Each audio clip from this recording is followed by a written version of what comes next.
FM, Manassas, Washington, D.C. This is the Don and Mike Show.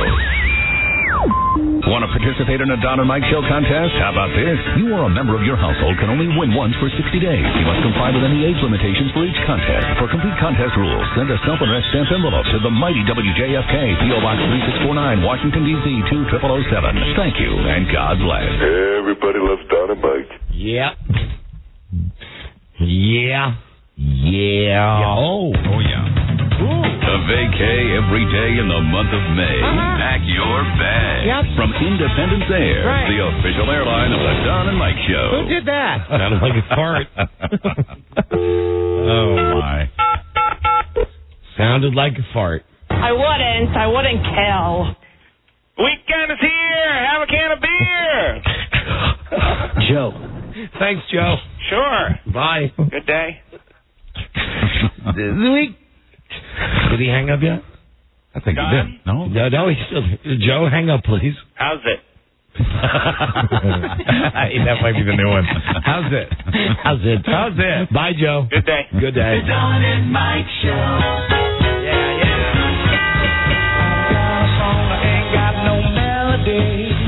Billy Preston again. I do love me the Billy Preston. Sure. How about you? Hello there, everybody. Yeah, we've not even opened the door yet. Here we go. Hello there.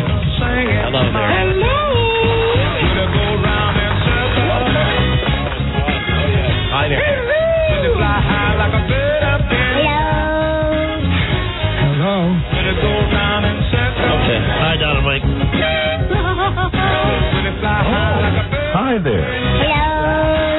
You can call Don and Mike anytime from anywhere in America.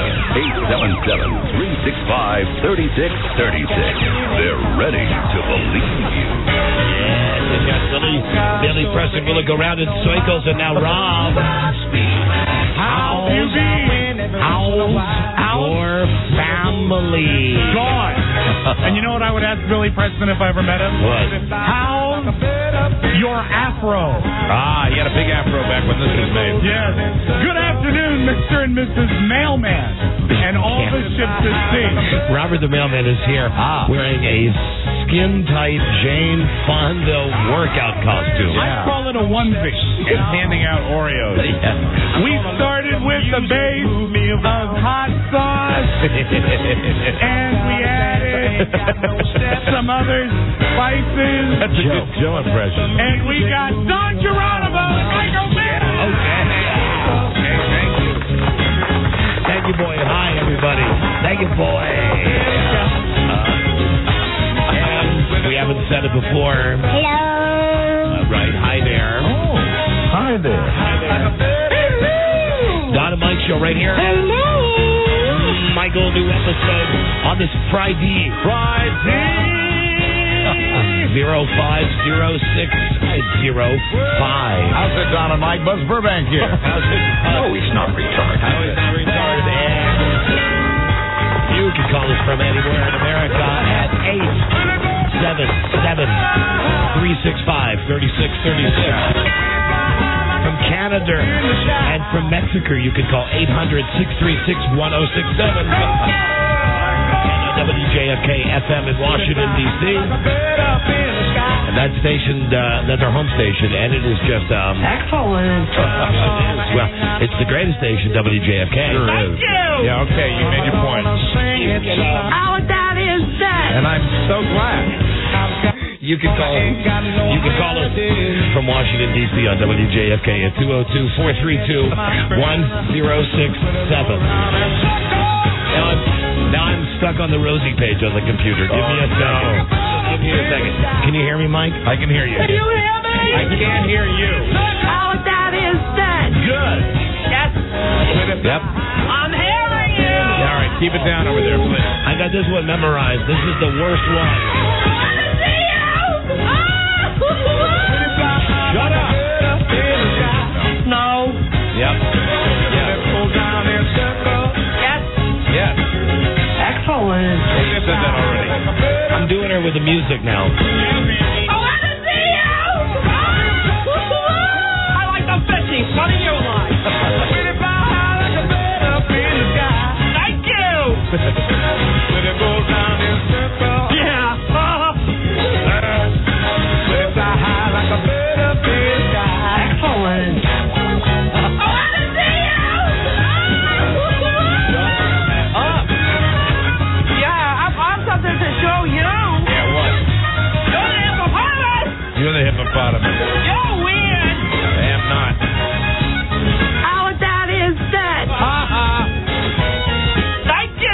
You're welcome. All right, that's it. I got the Rosie out of my system today. And that's, good. Or in the beginning of the show. Yeah, for now. For the moment. There you go. Back to the regular page on the computer. Very good. And yes, that's Billy Preston. I love Billy Preston. Will it go around in cycles? You like the cycles? You like the cycles? He probably took the circles from them. Hello, Don and Mike show. Hi there. Hi there. First call, brand new day. It's a brand new day. Excellent. Yes. Listen, I just wanted to say hi to you guys. Keep up the great work. You're making a working man's day a little better, a little brighter. That's very nice and very articulate. Let me ask you something, my friend. Appreciate this. A nice call to start the show. Are you a father? I am a father, yes. Good. Please stay tuned for my opening statement. Thank you. Okay. Wow. Bye-bye. Thank you. Peace out. Sounds dramatic. Well, Mike, it's something I normally say after this weekend. Do you like the dramatic? But I'm good. Do you like the Grammy? Do you like the Oscar? Do you like the Emmy? Are you hung on the dramatic? Brad Pitt, when you got the Oscar, did you get the oopsies? Do you get eager for the Antoinette Perry Tony Awards? Oopsies. Have you ever gotten an oopsie at the Helen Hayes Awards? I was with Catherine Manheim, and when she won for the practice, she got an oopsie that was an oopsie-doopsie. And it cleared the theater. The American Foreign Press reported on my oopsie at the Golden Globes. The Golden Globes. Golden Globes. You got an oopsie on my Golden Globe. I'd like to thank the Academy and my oopsie. Hi, folks. It's Clay King. I've got oopsies. Sitting in my own oopsies. What he does. It's the Golden Oopsie. I'm so excited tonight with our guest that I can feel 7 different oopsies. Aaron Brown and News Night's coming up with oopsies. Hope you like it. Phone call. Yeah. Hi. Don and Mike show. Oh, and then my opening statement. Yes. In defense of all men. Hello. Don and Mike, you guys are great. I've been listening to you for probably 8 years since I've been in high school. And I'm from Wichita, Kansas, and you guys are awesome, period. Thank you. Very nice. Again, very nice. Thanks. Boy, how about that for 2 calls to start the day? Thank you so much. And we don't get those calls on Monday. Hold on, before the thought about men, I see we do have to take this call. This is a guy that was in the Great Balls of Fire contest yesterday. Yes, that's what I'm most interested in. Matt, here he is. Hello, Matt. How's it? This is the originator of How's It. How's it? All right. How's it, Matt? And how are things in your shorts? The Twig and Giggle Berries are doing quite fine. Oh, really? So you're okay? There was definitely some redness throughout the evening, and an ice pack applied for many hours. And going number 1, not very pleasant. Not pleasant at all. Otherwise, it was still a fantastic time. You signed the waiver, right?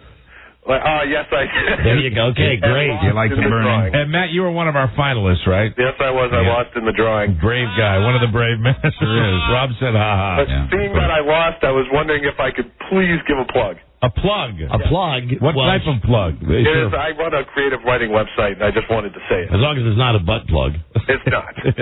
Creative writing, Matt, I remember you, and you did not strike me as the creative writing. You're the guy that said, how's it? That's right. All right. Well, my website is dustytypewriter.com. Okay, I like that. I'm going to make a note of that. And, Mike, I have a question for you. Yes, sir. Do you like Huey Lewis in the news? Yeah, he had a request when he was walking out, and I told him Batman was around the corner.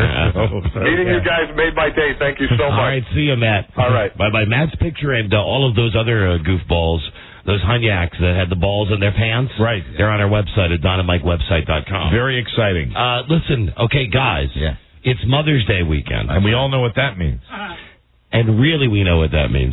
Let me preface this, okay, by saying what a great mother my wife is to our kid. That I'm going to have, in my estimation, I'm going to be the lucky one, the perfect Mother's Day weekend. Because my wife, the mother of my kid, and my mother-in-law, who, as you know, I'm still blessed to have. That's right. Still living with us. How's your mother-in-law? Your mother-in-law. Right. They're both going to be out on the whole weekend. They're gone. They're gone. Leaving. Because my kid, who is 20 now, apparently still requires some type of, I don't know, he's moving off campus, Oh, yeah. This is the time of year they kicked him out of the dorms for good, and he's moving off campus. Right. So there's like he bought furniture and stuff, and has to rent a car. And anyway, somebody's got to help him. I don't know. He's getting a TV from us. Anyway, all I know is that my wife, because she's great, is going down there. She needs a little maternal assistance. Well, I don't think he needs maternal assistance. I think he needs. Well, probably she'll be doing a lot of lifting and carrying. Yeah. Well, did you give him a heads up that perhaps, knowing your wife as I know her, based on what you say primarily, that he might want to have something in line for Sunday when she's down there? Something prepared? Oh, she's going to require that. Oh, no, I've already handled that. Give him a lecture? Well, yeah, I was doing the shopping with him on the telephone today as he was in at the particular outlet where he was getting the thing. So she's going down more to oversee. You know, and you're right. I said to her again, and I really wasn't goofing. Mike looked at me. I had this conversation with the office like, "You're crazy." I said to her again right before the show. He said, "You know, you're driving down there with your mom. It's easy enough for me to get on a plane and fly down to Greenville and help everybody move in. But the thing is, with my wife, now that she's taken control of this thing with my son moving, it's become more than just. I guess the difference is when I moved him down to college last time to put him in the dorm, I brought all the crap down in my truck, unloaded it, and dropped him off, and said, "Okay. See ya. Good luck." Got in the car and went back home. Right, I remember. I think the difference between a dad and a mom is that her thought is first, well, we got to clean out the place that he was living in. You know, and I would say no need for that. I would say good luck on that to the next sap that lives in that dorm. Yeah. But she's gonna make sure that they clean it up. And then she was asking questions like, you know, electricity at this new place. Yeah. And I guess my kid said springtime. He's got electricity, but he didn't know about the hot water or the gas, and that's what concerns her, and rightly so, because she's a mother. You know, me being a father, I would say, well, I guess he'll need hot water the first time he gets tired of taking a cold shower. Exactly. You're a guy. You know what it is to live like a vagrant. But she's going to go down there and she's going to do what she does. She's going to try to organize, and she's going to try to help him out, and she's great for doing that. And that's the difference between men and women also. I think that men, by and large, will have slept in many different outdoor settings, many more than women over the course of their lifetime. Fluids. Yeah, in strange locations. But I do think she's going to be walking into, and I wouldn't want to walk into this either. This has been a dorm with 4 boys, and, you know, 4 boys means at any time up to 40 people have been in this dorm doing various things. Yes, 4 men. Yeah, they're all 20 years old. And I guess by the time she gets down there, they're all going to be gone. He's staying down there over the summer, down in the Carolinas, and he's allegedly getting a job down there to pay for this place, and they're all leaving to go back home. So I think the way that it was explained is that they're all just going to leave it like college kids do, because they're coming back. Well, no, they're not. They're all being kicked out after 2 years. Right. You can't stay. You got to like. So they're all splitting. They're all splitting, but I guess the other 3 guys are okay with leaving it like with a POS. Of course they are. And I think I'm not going to take that sandwich with me. No. And I'm pretty sure that if Freda wasn't going down, my kid would feel the same way. Exactly. You know, you walk out and you go, well, what the hell? It's dirty. It's dirty. But anyway, the last thing I heard from my wife was. The last panic thing was we're packing up the truck, getting everything ready for the trip. She says, I need a vacuum cleaner. I said, a vacuum cleaner? Yeah, if he wants a vacuum cleaner, you know, let him buy a vacuum. I've never known him to vacuum a day in his life. She said, no, for the dorm, for the place we're moving out of. Because that's the difference. That's why she's a chick. My senior year of college, I vacuumed my apartment once, and only because a bag of pretzels was broken when we were playing baseball with it during a party, and it involved driving home 2 hours, getting the vacuum, driving back to school, vacuuming, and then driving it back. Wow. It was a 6-hour vacuum job. Well, on a dorm floor, you should have a community vacuum. I would think so. There'd be a community vacuum that's... There's normally a girl that takes care of it. There's normally a girl on campus. What, Mike? I just got to look at Robert. Mailman? Robert walking by the window. In his onesie. You'll see him in just a second. Oh, God, I hope he doesn't oopsie in that onesie. Yeah. You ever get the oopsie? So, oopsies. So listen, they're going down to take care of this, and I think both sides have no idea the hell that's going to happen at some point over the weekend, because you're going to have my wife and my mother-in-law in a truck for 8 or 9 hours, then going down with my kid, who's going to be right at that end of school, ready to move out of the dorm, ready to move into my own place thing, with mom there being like mom. And it's going to be, I'm sure, probably her worst Mother's Day ever. But for you, back here in the stress-free zone. And this is why I'm the lucky guy today. Even though, hey, I didn't have my acupuncture today, but I'm still doing okay. Sure. So you didn't go to the switch hitter? I mean, the backup pitcher, the lady that's not substituting. Yeah. No, as it turns out, she sent me a very nice email about that. I had to have a conversation with some people at IBC, Infinity Broadcasting Company this morning. Really? Yeah. Okay. It was just the usual crap, just crap. But one of those things where they say you must be at home for this telephone call. Right. So they say we'll call between 9 and 10. Right. And this is when I normally get my acupuncture, so I sent her an email saying, I can't make it, I'll be late. So I'm saying 9:15, 9:30, 10 till 10, I get a phone call, and it's a secretary saying, hello, Don? I said, yes. She said, do you have a pencil? I said, yes. Please write down the following number. So she gives me some 800 number. Here's your PIN. Okay? I go, okay, what the hell is this? Like an 8-digit number. Call this number right now. So I call, and it says, welcome to the Infinity Broadcasting Group phone. Please enter your PIN number. And it's like calling a sex line. So I put in my whatever the 8 digits are that they give me, and then I hear a connection, and I go, hello? And I hear someone else's voice go, who's this? Again, like it's a sex phone. And I go, who's this? And the other guy says, well, who's this? Finally said, this is Don. They told me to call. And then he says, oh, Don, hey, it's Steve. How are you? And these are all people that are in an office, 11 miles away from where I'm at. Right. I don't know why they just couldn't pick up the telephone to have this, and I use this term very loosely, this important conversation. Right. But we had to go through the whole Infinity computer phone, getting That's right. We paid for it. Getting all the lines meshed together, when really all you had to do was get one guy in one room, one guy in another room, both of them pick up the intercom at the same, that's how you do a conference call. Right. Anyway, so I missed the acupuncture, still on top of it, still feeling good, and here's my message today, because I do try to have a message of clarity on Friday. I think I've already explained what a great wife and mother I think Freda is.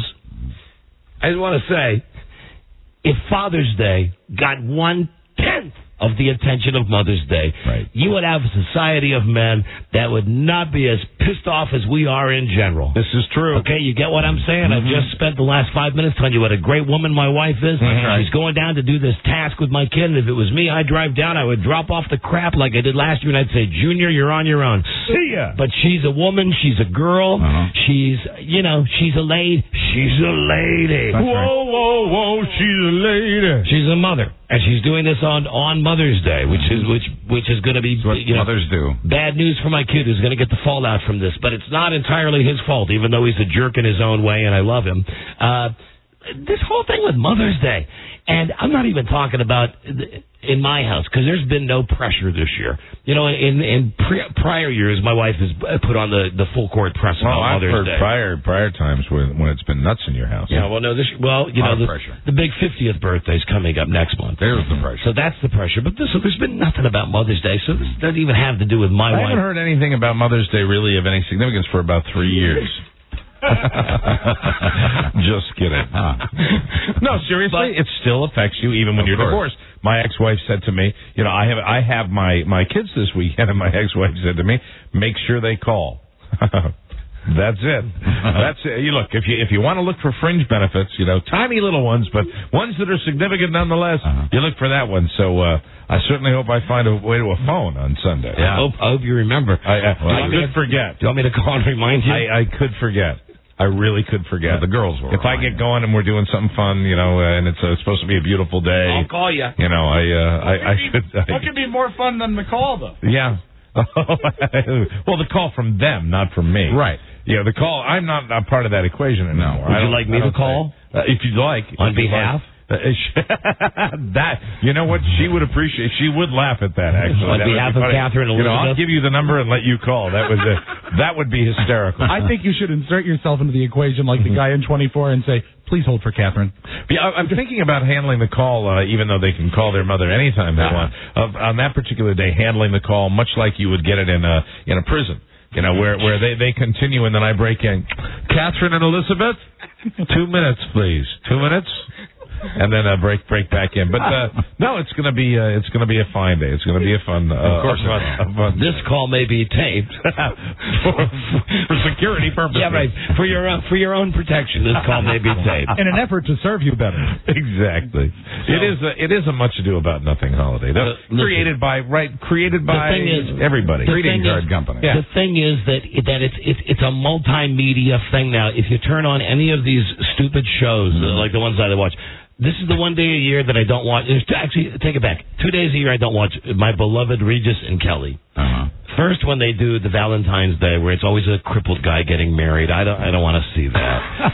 Because it's a sob story. And the thing I don't want to say is on Mother's Day when it's, it's Mom's dream come true. And, and some house frown. They give her, maid brigade comes out. And everybody does this. And 10 years ago, my mom got very sick by eating some accidental rat poison. You see the ads on TV with that guy, sales.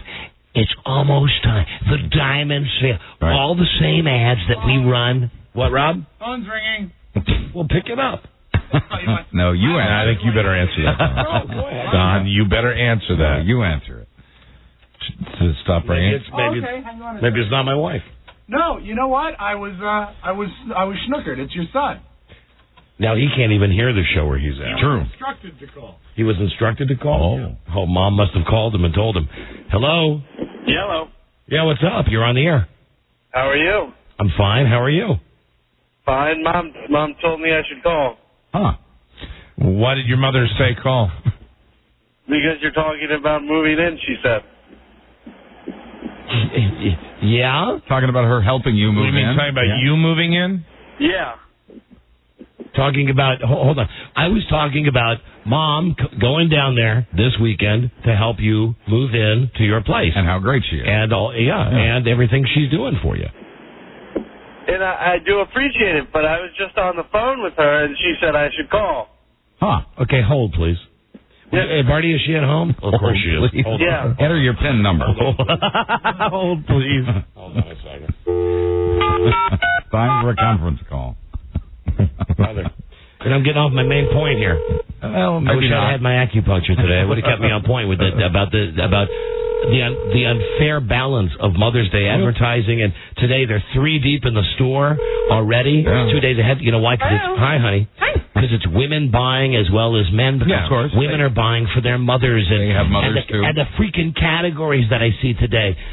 From the dog to mom, from the cat to mom. Then I see to my birth mother. Yeah. To my adopted mother, to my aunt. Really a category. To my aunt, who's kind of like my mother. Yeah, exactly. You know what I saw at Hallmark? I couldn't believe it. It's from a mother to her daughter on Mother's Day. Yes. I believe that. I didn't see it today. Mothers have daughters who are mothers. Yeah. I oftentimes send cards to my sisters. Well, they have kids, They're not my mother. They're mothers, and I think they do a great job. Maybe I'll send some flowers to my sister. Hold on, baby. Hold on a second. Because I'm hearing that. There you go. I get rid of it. Let me see. Are you still there? Yeah. All right. Hold on, boy. I'll be right back. Yeah. Hold on, boy. Hold on, boy. Hey, all right. Why did you have Mr. Mann call? What was the message? He was calling to tell me about, various things about his electricity, etc. And I said, you should call Dad. He's talking about the move, because I thought you could ask him. He's the one who said he had to vacuum.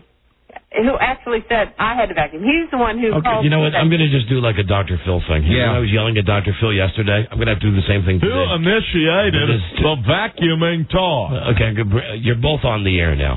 Both members of my family are on the air. I wasn't hostily saying he should call. I just thought you could get his perspective. No, my perspective. Okay, Bart, what perspective do you want me to get from him, honey?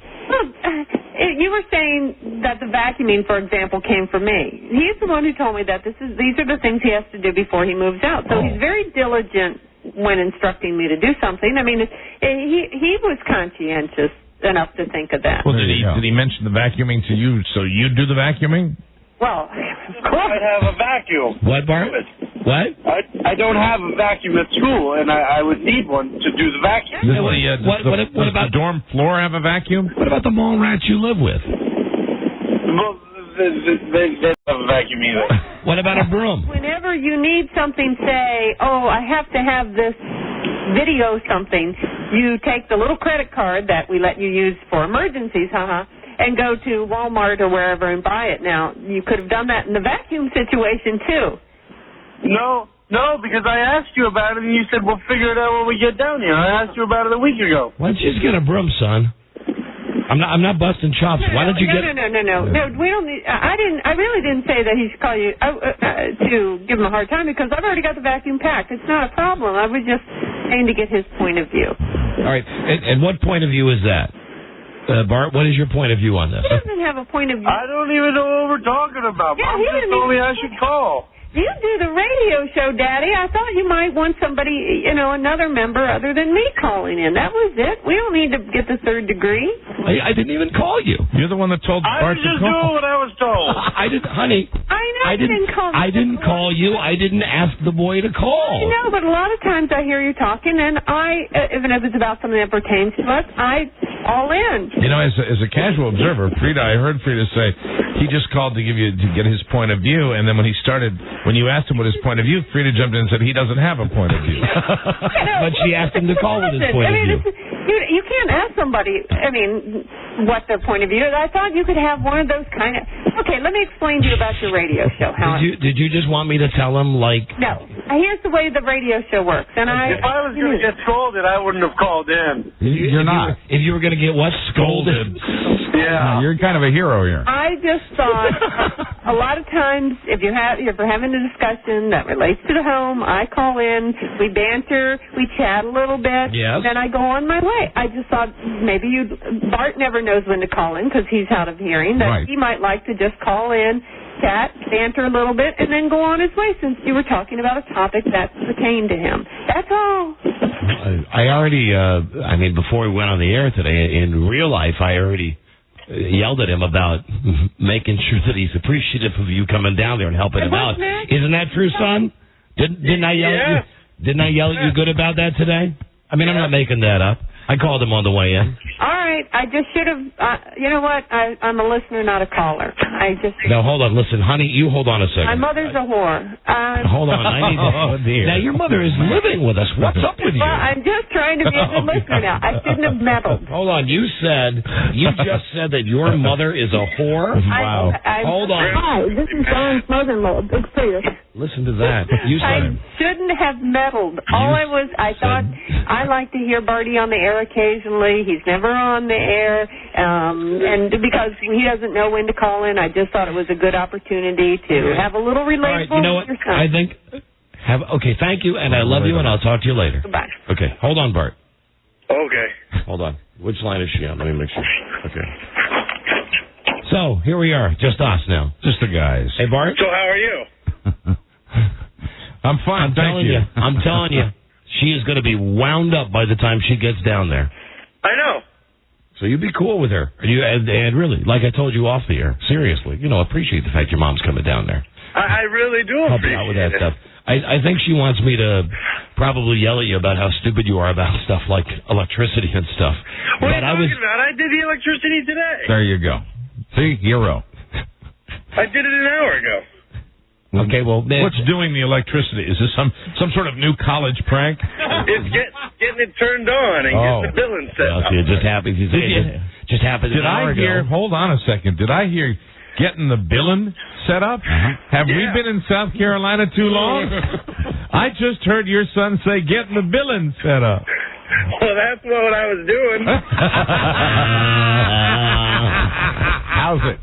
Oh, man. All right. Listen, how many more exams you got? One more tomorrow? One more. One more. All right. Do your best. Y'all doing well? Yeah, we're doing fine. All right. Clean the place up. Make it presentable when Mom gets there. But I'm moving out. Well, I know, but don't leave it in. Clean it up so that when she gets there, she's not like the cleaning lady. But she never was going to be the cleaning lady.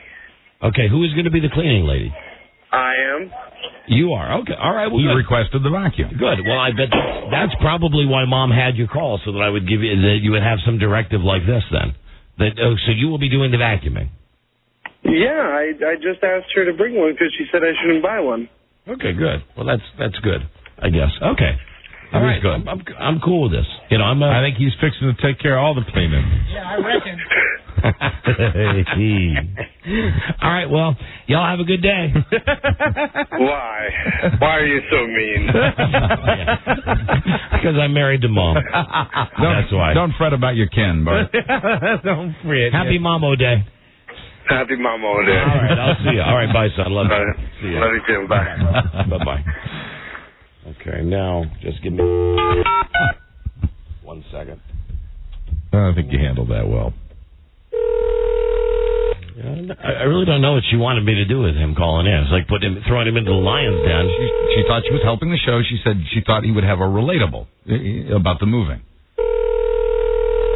I think all you did get was a little bit of the tone that we both are, and anybody with a kid has gotten this tone. When I asked him about the electricity, right away, almost the Napoleon Dynamite. Yeah. It's on. Just turn it on. I did the electricity. Yeah. I did the electricity. I remember stuff like that. Mom, I got exams. I don't know when I'm going to turn it on. Exactly. I know. See, now this is maybe this is what you really wanted. You want to just, he can't hear. You want to unload a little more on him? Go ahead. I know. No, I mean it's all under control. I didn't expect you to yell at him. I mean, I expect you to do that in real life, not on the radio. That's why I said I did on the way in today. I yelled at him. What I'm saying, I wanted the facade of you being good friends and it all being lighthearted on the radio. In real life, you can tear them apart. But that's no. I didn't tell them to hold on. Yeah. Boy, you're really pulling back the third curtain today, or whatever it is. I don't know. You're talking about the facade. I'm joking with you. Okay. Well, I didn't know, Lucy, that you were gonna, be on the show today and do a skit with me. Sorry, I didn't mean it. I thought you were good at improv. Sorry about that. Oh God, I should have gone to the acupuncturist today. that must be it. 7 o'clock tomorrow, we'll be driving down the road. All you'll see are taillights on the big truck. You see it with the eating taillight. There you go. All right. And let me ask you a question. Yes. Well, I guess a question for everybody but Freda. Do you think it's a wrong thing if a man on a Saturday morning drinks at 8 a.m.? No. Not at all. Buzz? It depends on the circumstances. What if his wife is just leaving town for Mother's Day? If you have no responsibilities, then you're an adult. Go for it. I know one boy that would agree with you, because while I was downstairs getting things out of his room to move to Clemson, found a good old bottle of champagne in one of the drawers. Wow. Left over from New Year's Eve. He lives the high life down there. Well, it's a sign of class. Fat rat. It's like going to your son's room and finding the champagne and condoms. Don't forget about the thing that grosses me out is I can deal with finding. Now, they're not used condoms, of course, my kids, but they're just packages of condoms. What grosses me out is he does the skull. Oh yeah, the dips. Yeah. Do you find his dip cups down there? Yeah, it'll be like a big Evian bottle that he's just spitting in. Looks like it's full of dark tea. Yeah, it does. Nasty. Yes, it does. That's nice. All right, so this weekend, would you please buy us a new vacuum cleaner, because I'm taking the old one down to Bart. You got it. That's my Mother's Day gift to you. Thank you. Okay. How'd she figure that out already? All right. Well, listen, I love you, and happy Mother's Day. Thank you. You are happy Mother's Day, You are a great mom. If you're judging by the product, I'd hold back on the kudos. Listen, I'm proud of him. He's fine. He's an artistic, creative kid. And your godson wanted to wish you happy Mother's Day as well. There's another one that all right, can I get mine in first, please? Okay, I got yelled at. Here, I got yelled at last year, Mom. Happy Mother's Day, Freda. I've been trying to get that in for 5 seconds here. All Oh, well, thank you. Thank you, Mike. Thank you. You're welcome, Freda. Happy Mother's Day. That was from Mike. Shut up, Buzz. That was from Mike. And I said, thank you, Mike, first of all. There you go. There you go. Good. All right, baby. I'll see you later. Okay, bye. Sure. You don't need any help. Bye, honey. Never heard. He could throw in an FU. It wouldn't matter. It wouldn't matter. He's got that many extra credit. But listen, the thing is this about would we have this type of discussion? What are you doing? What? Well, you were looking at your hand like you were looking at notes you had written in your hand. No, I wasn't looking at my hand. I was looking at what's in my hand. What's in your hand? My license. You know what you are? What am I? You're a cagey bastard. Who's the cagey bastard? Oh, he's dancing now. I'm dancing. Where's Born to Be Wild? Did we throw that away? I have it. I think we threw it away. I only got 3 wrong. Very good. Yes. There it is. Congratulations. Mike, it's time for you to do your victory dance in Buzz's face. Victory, here it is. My motorcycle license, Buzz. Well, congratulations, and it's a victory for you, but is it a victory over me? No, it's not a victory. That was just me saying. Yeah. No, in fact, technically, if Buzz goes to DMV and gets his passes his test the first time, he trumps me. He comes out ahead on that one. But I was got it first. I would like to apologize to everybody at DMV who may have heard the F word today. I got up at Do you hear me? I got up at 6:45 this morning and went on the internet and took these sample tests for half an hour. Good for you. And reviewed the book very briefly and went in, and the first incorrect answer, because I was certain I knew everything there was to know. Yeah. The first incorrect answer, because you're in a public environment, I maybe it was just total spontaneity. I just went F like this at the top of my, and I did it so loudly that I actually looked around, and there's this little section where you wait for your licenses after they take the picture. Mommy, that man scared me. And thank God there were no little kids in there, but everybody was looking up at me. Michael Mara, you're grounded. Thank you, TV's Alan Thicke. But I have a motorcycle license now. There you go. Congratulations. Yes, here it is, and I am ready for the open road. I am now ready to die. You are the man. Vroom, vroom. Congratulations. Very exciting. No kidding. Thank you. Got the license. Now you just got to get a bike. And that's the picture, incidentally. That's a fresh picture. Can I see that? That's a fresh picture. Hair was not washed yet. You might want to change that. Change your publicity picture. Yes, that's a good one, isn't it? That's a good license photo. You know what's good about this is the cops ever pull you over. I know you weren't. You look bombed. I know. Because your hair is that kind of plastered over. No, it's not because of the hair. I was. Best way to go to DMV. I had about 6 Bloody Marys before I went in there. And some champagne. Hello, Don and Mike show. Hello. Mike. Yes, Mike. Don and Mike. Hello. Mike. Yes. Hey, do you know why they make such a big deal out of Mother's Day? Why? Because we don't do the drop. You know, take our kids, drop them off, see you later. What do you mean? Huh? Well, you know, you were saying that they make such a big deal out of Mother's Day, but not Father's Day. No, honey, that was me, Don. I was championing that. They I'm sorry. They've been chiming in, but that was my main screaming match that I wanted to, and I never really got into what's it the either. whole thing with the drop? What are you talking about? You know, Don takes Bart to school and just drops him off and says, see ya. You know, you worry about getting the electric and stuff. You know, Bart is 20 years old, honey. Bart's not in grade school now. I know, but a mother is a mother. You know, he may be 40 and if he's 40 and he still needs mommy and daddy to hold his winky while he goes to the bathroom, screw it. I mean, I love the kid, but this is about being a real parent with a kid. And being an adult. I'm going to have plenty of conversations with my wife as it is, so that she doesn't go down there and do what comes naturally, does everything for him, because that's the way that she'll be. That's the way she is. Right. Exactly. That's what mamas do, and that's why they make such a big day out of Mother's Day. And I wouldn't hate Mother's Day so much if it wasn't for women like you. Well, I'm getting something underneath the surface where you're like dissing fathers.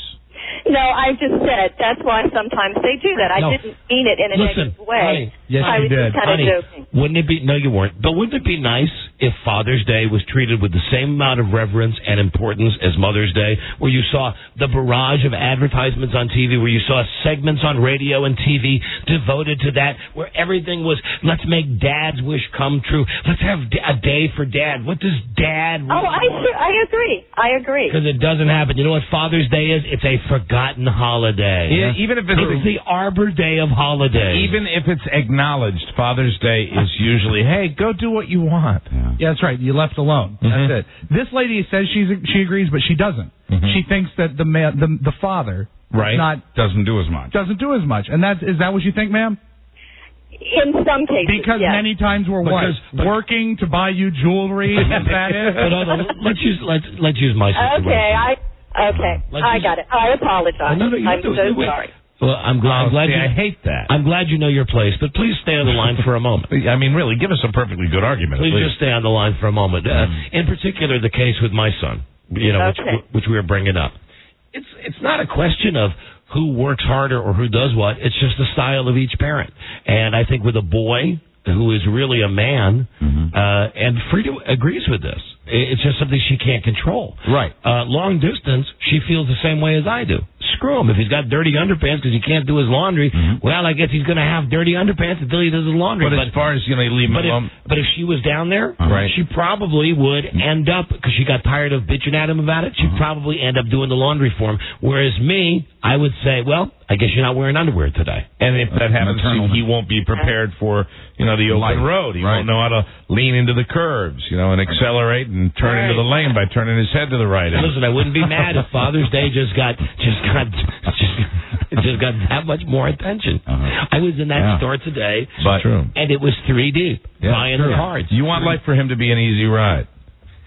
Easy ride is what you want, But I think what that last caller was trying to say is it's mom who always leaves the last piece of pie. Yeah, that's true. And Mom. We don't have that today, do we? I owe you no. I request that every year. Yeah, and every year we forget it. You do. Every year we forget it. We don't even have the record anymore, do we? I Owe You by Jimmy Dean? We might. I'll go check. I'll bet we do. I don't think we have a turntable to play it on, do we? I think I might have put it on a CD. I think he might have. That'd be great. All right, well, listen. Incidentally, if we are able, I'm just going to alert our listeners, if we are able to locate that is kind of a classic. It is. It really is. But all the stars have to align, though, with the Mommy Dearest tape. That's right. But happy Mother's Day to you insensitive cow, and take a step back and pay attention to what your husband does. Or has he left already? Not yet. Soon, I'm sure. Are you a stay-at-home mom? No. Not at all. What would be good is if he left in the next month, then you wouldn't have to spend $1.35 on one of the 3 greeting cards that all have grills on the cover. What? This is true. You're right. I'm with him. I get it. Well taken, guys. Because there's 85,000 Mother's Day cards, and then if it's Father's Day, there's this many cards, and they all have like a teddy bear grilling. It's so cute. Okay, I'm with you now. That's what dads do. Honey, listen, here's the thing. Just treat your man on Father's Day just 1/4 as nicely as you expect him to treat you on Sunday. I think he'll be pleasantly surprised. Yeah. Oh, I think he will. Because Father's Day is the number 2 of holidays. It is. You get what I'm saying? It's the turn of holidays. It's the oopsie of holidays. Yes, it is. It's Father's Day is just a brown stain. That's all it is. No. Sure it is. And Mother's Day, it's pink and it's life, and you come from mothers, and mothers nurture, and yes, mothers do, but why? Come on, just give us equal treatment. That's all. When are Regis and Kelly going to have Father's Day come true? Father's dream come true. Yes, we've got a room full of strippers. I will make sure that my husband's Father's Day this year is the best it's ever been. You're lying! No, I promise. She might not be, Rob, I'm not. All right, honey, thank you for the call. Thank you. Bye-bye. Thank you. Bye-bye. Bye-bye. She sounded like... Bye-bye. Who's that mother of the kid that sang all the time, Jingle Boy's mom. Yeah. Hello, Don and Mike Show. What's up, gentlemen? Hi there. It's Russ from your favorite affiliate, Rochester. How you guys doing? Yeah, hey, listen, and we do have, I think next week, some big news about Rochester, New York. All right. Stay tuned. Don't get me excited, Don. No, it's not that. It's not that. We're not? Oh. Don't, but... I got plenty of room in my mom's basement, gentlemen. I don't want to scare all the guys here on the show because they don't know yet. Mike, we don't have to go anywhere. Damn. But in the month of May and June, we will be flying people from out of town here. You're going to fly them to Rochester? No. Other way around. We're flying people from other cities. This is a contest we're going to do weeks from now. We're going to fly a bunch of you in. No problem. You can stay in my basement. No problem. Sweet. Buzz, I'm looking forward to it. I'll buy you a special gift. My heart rate just went up a little bit. Hey, guys, did you ask that last caller if her son has a significant other? You know, she keeps treating him the way that she is. She knows how he's going to grow up, right? Oh, I understand. Homo. Okay, you're playing the homo card. Okay. Like the guy's gonna turn out to be gay because his mom was a bitch. Listen, if that was the case, I would be on the copy. I would be on the cover of a Blue Boy Screw Me Now magazine because my mother was the biggest bitch on the face of the earth. Francis, I swear to God. Francis! If that was the case, if you're gay because your mother was a bitch, I would have been on my knees in the boys' room when I was 7 years old. And I am the machoest man in the world. My mother was a saint. Hello. Is a saint. Don and Mike show. 100 years old. Hello. Hello there. Hi there. Fellas, how are you? We're doing great. Greetings. Hey, I think I realized why Freda was actually going to go to Alabama for Bart. I think she's going to bring him a daisy. Okay. Ew. That's disturbing. Okay. It doesn't even make sense. Gotcha. Bye-bye. That's nasty. Ciao, fellas. Yeah. Thanks for stopping the show. Thank you. Nasty. He's just so proud of himself. I told him, Daisy, I joked. Two daisies. Makes sense. It would be two daisies.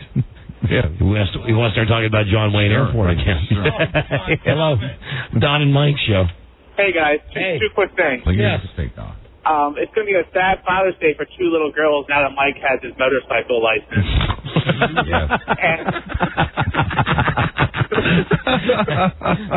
It is not. And one other quick thing. Sure. For any guys, a surefire hit for Mother's Day, America's Cafe. Thanks for getting the name wrong. Look around, Cafe. Here, guys. He combined your fake name and the real name. Now, hold on, Mike. Yes. Give me a second. Now, most people look through their wallets or their pocketbooks, and way down at the bottom. I can't do it now. All right, and you know what I suggest, really? Now, don't build it up to too much emphasis because the tapes have to fall in the proper order for this to work. I'm not going to say I got a request. I'm not going to do it. Because the request would be, I ask you every year, and I know it's a pain in the ass because we got to always find Jimmy Dean, but the thing is, if our mics were, you know what I mean, if somebody could, whatever. I shouldn't get involved with this. So he does it once, and if it's good, it's just there, and he just hits the button from now on. You know, because it would be perfect. It's a classic. I understand what you're saying. We record it without our microphones on it. Yeah, I can do that. I can take our mics out of program, but because then you can just grab it and go, hey, we play this, and it should be a tradition. It is one of my favorites. Most people look through their wallets or their pocketbooks, and way down at the bottom, past the credit cards and the baby pictures and the green stamps, you can usually find a little old dog-eared piece of poetry of some kind. And I was cleaning out my wallet the other day, and I ran across a whole bunch of IOUs. Excellent. 30 years overdue. And the funny thing is that I won't do it with the Rosie tapes, Mike. Oh, that is that. Maybe most people look through their wallets or their pocketbooks. Okay, give me a second to get all these tapes together. I really appreciate it. I'm a fan of this. This is a jive song by Jimmy Dean called IOU, and it's a song he wrote for his mamo, and it ends with and Mom, when there was only one piece of pie left, you left it for us. Yeah. And IOU. IOU for medical services and you just do a beautiful mix of that and one of America's favorite movies. Actually, this year, I think, I don't want to build this up into too much because I'm not a mix master. But it's something that I think people could enjoy for the holiday. I'm going to try very hard to get this correct. And this is a one-time live on-the-air shot with the record by Jimmy Dean, IOU, and tapes from Mommy Dearest, also tapes from Throw Mama from the Train. Right. And just because I love it, I'll throw some Rosie in. Okay. Okay? Hey, that'll be great. Oh, that is that. Okay, that's a lot, Mike. That's a lot for me to handle today. Plus, Robert the mailman is here in his spandex. Yeah, whatever. So he's just going to have to wait one extra break. What a shame. Oh, God damn, look what time it is. We've not even started to discuss who the man is that Beth Ann McBride made cry. Oh, yeah, you're teasing that a second day. Yeah, here at the radio station. Yes, absolutely. You bet I am. It's incredible. Nobody knows. I have not seen it yet today. Really? Yes, him. I'm sorry, I've not seen him yet today. Were you making him asexual? Yeah. Yes, I was, Mark. Really? Yes, I was making him asexual. He's like a Ken doll. Nothing down there now that he's cried in front of her? I don't know. So we'll hit that, and then we'll do the Jimmy Dean thing for Mother's Day. Robert the Mailman is here, and the outfit that he has on is more ridiculous than his Shaquille O'Neal Lakers uniform. Well, this is the same as his purple outfit, only it's a different color. It's identical. But that guy, we have a picture, and we have a website now. We can actually put the picture up of Chocolate Thunder. Yes. It's disturbing. Robert the Angry Mailman, who is here, I guess, to tell us that he's going to Japan. Oh, and also, we're going to look at his teeth to find out if there's a dentist who's willing to rip out all of Robert the Mailman's teeth and give him some nice new fake ones. He's going to Japan on a chlamydia hunt. Because you heard yesterday, 1 out of 4 women in Japan has chlamydia. So listen, happy Mother's Day, but just remember, come, and I don't even know when it is. It's buried in there somewhere in the month of June. When Father's Day comes, just remember back to this day. Just remember, let me be the voice in your head saying, nobody cares. Exactly. Nobody cares. Nobody cares. You don't see Zales, the diamond store, for your dad this holiday. Father's Day's just around the corner, and that's why. But you know what it always will be? It will always be John Deere. Yep. It'll be grill, everything task-oriented. Craftsman tools. Tools. Yeah.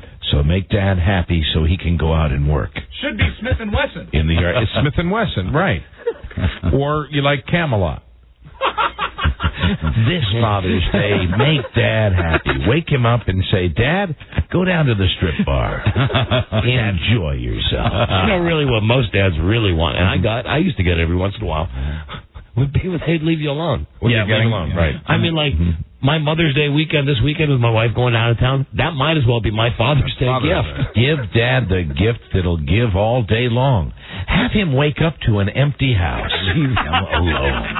A house without anyone in it. And Buzz, will you be celebrating with your kiddies? Are you buying cards for Marcia from the kiddies? I will probably have to come up with something, yes. From the cats to their mom. No, he doesn't have to. their mom. You are off the hook kind of on that holiday, aren't you? Pretty much. I could let it slide and get away with it. You just do it just to be nice. Yeah.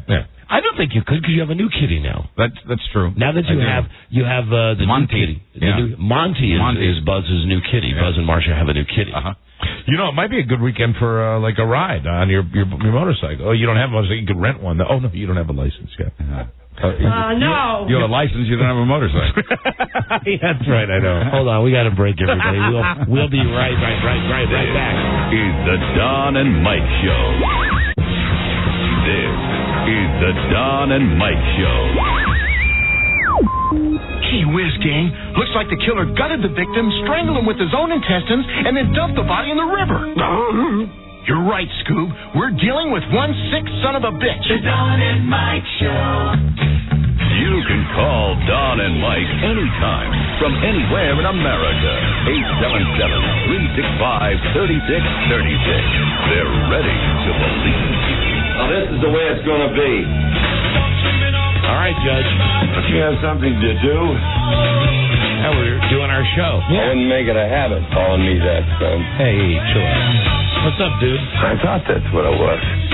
No, that's what was, Judge. Oh, we ain't going in looking guilty. Okay. The #1 radio show in Toronto, the Don and Mike program. Now, sometimes the judge in the Michael Jackson case just doesn't make a lot of sense. Judge Melville? Young fella, if you're looking for trouble, I'll accommodate you. Yeah. It seems, I finally figured out, Mike, it seems to be a tape that replays a bunch of the different sayings over and over again. Every time we speak to him, he's not saying something original. You might be right about it. I just noticed that. That dumbass amateur. Well, maybe we are because we didn't notice that earlier, Judge. As my Mexican friend said. Yeah? What? Now you just stopped. What? I'm going to remind you of it every single minute of every day and night. You're going to remind me of what? What? Hurry it up. We're burning daylight. Well, Bernie, what are you talking about? He has said that to us before, though. Damn it, he has. He has said we're burning daylight. Can't be that hungry. They're showing off. Oh, what a sucker I feel like. You mean to tell me that it's not really him? Who's the best? Well, I guess you are, pal. Judge Melville, I'm talking directly to you. Say something original. Big mouth don't make a big man. Yeah, see, now I'm suckered in again. Yeah, me too. All right, Judge. Well, as always, you've had the final word. It's Mother's Day on Sunday. We all know what that means. Okay, you got the Jimmy Dean thing now. Mike, Don't worry about talking, making noises. Okay, laughing. If you happen to laugh during this experiment. Good. Jimmy Dean put a record out in, 1980, I think. He made this record called IOU. 1980, really? I think so. At least that's when I was introduced to it. Okay, all right. By Michael Scott Shannon. Very good. And it's about Mother's Day. So if I do this right, I got all my tapes over here. Hold on. Very good. This will be great. Well, no, Buzz. No matter what happens, this will be great. It might not be. No. It might not be great. All right, here we go. Can you hear me? I can hear you. I'm hearing you. I'm not hearing you. Here we go. Here we go. You know, most people look through their wallets or their pocketbooks, and way down at the bottom, past the credit cards and the baby pictures and the green stamps, you can usually find a little old dog-eared piece of poetry of some kind. And I was cleaning out my wallet the other day, and I ran across a whole bunch of IOUs. Thank you. Some of them 30 years overdue. And the funny thing is that all these IOUs are owed to one person. And I just kind of thought that maybe now might be a pretty good time for an accounting. Yeah. Mom, you listening? And the comedy find of the year, making his television debut, Rupert Pupkin, the new king of comedy. Rupert! Hello. Say hello to Yeah, Mom! Sleeping. Lower it. And I just kind of thought that maybe now might be a What's the matter with you? for an accounting. Mom! Mom, you listening? Oh, Mom, I owe you for so many things. You love to make me hit you. A lot of different services. Like night watchman, for instance, for lying awake nights listening for coughs, cries, creaking floorboards. And me coming in too late. Rupert, the bus is here. It's early. Try to be on time for once. I can't believe this. I gotta go now. Yeah, I gotta catch a bus. Jerry, take care of yourself. Baby, be good. Good luck in Rio. Oh, you had the eye of an eagle and the roar of a lion, but you always had a heart as big as a house. I love you, Mommy dear. I love you, Tina, darling. I owe you for services as a short order cook, chef. Tina, you haven't touched your lunch. It's raw. Huh? It's rare, not raw. It's got all this red juice when they push on it. Then don't push on it. Baker. For making sirloin out of hamburger. Turkey out of tuna fish and big old strapping boys out of leftovers.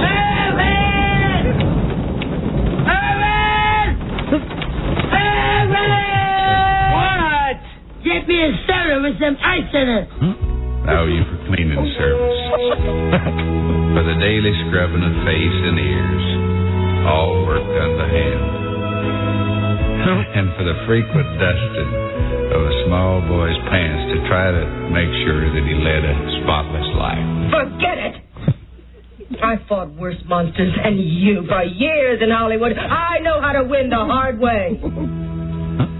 And for washing and ironing that no laundry could ever do.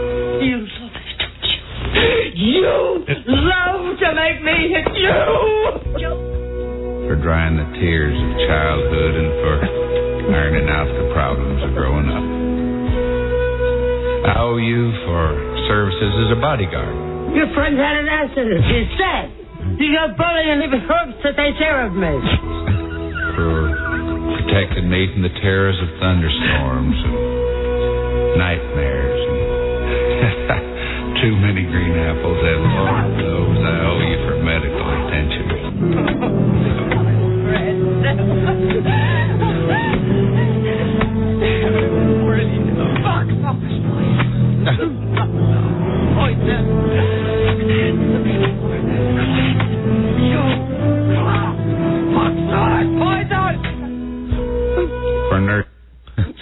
For nursing me through measles, mumps, bruises, bumps, splinters, and sprained feet.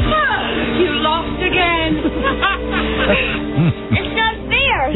You're bigger than I It's not fair to win twice. Ah, but nobody ever said life was fair, Tina.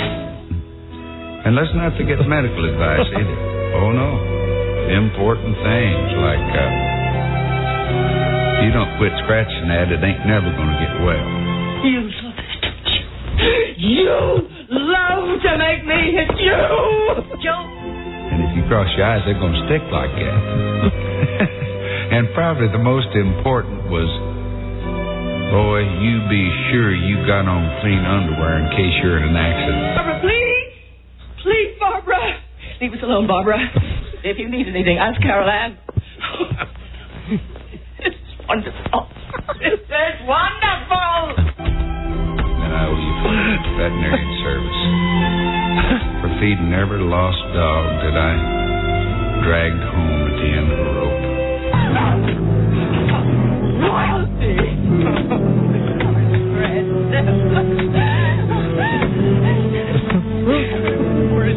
Box office noise. Oh my goodness!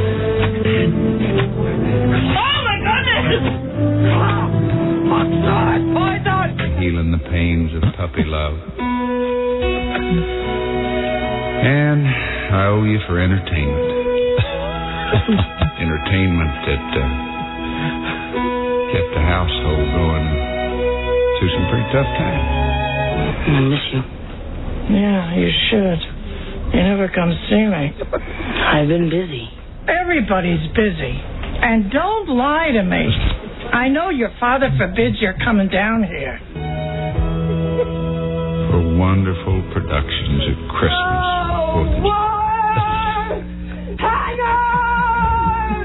Birthdays.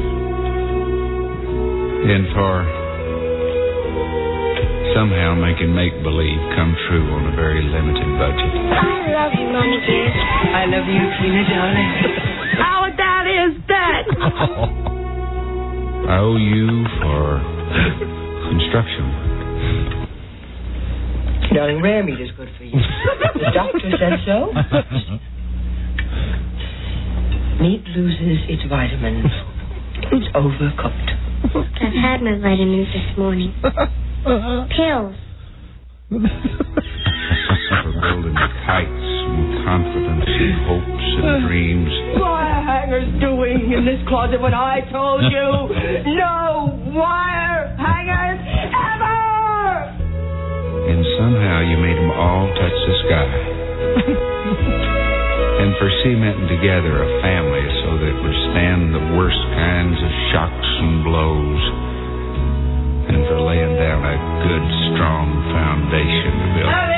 What the hell's going on out there? Nothing, Mama. Walk her up. Who are you talking to? Who's in there with you? Nobody, Mama. I owe you for carrying charges. For carrying me on your books for I love you, Mommy dear. I love you, Tina, darling. necessities of life. Things that a growing boy just gotta have. Things like, What wire hanger doing in this closet? a pair of high-top boots with a little pocket on the side for it. Answer me! And one thing, Mom, I will never, ever forget. You deliberately embarrassed me in front of a reporter! When there were only 2 pieces of apple pie and 3 hungry people, I noticed that you were always the one that suddenly decided that you really weren't hungry anyhow. You lost again. It's not fair. You're bigger than I am. It's not fair to win twice. These are just a few of the things for which payment is long overdue. The person I owe them to worked very, very cheap.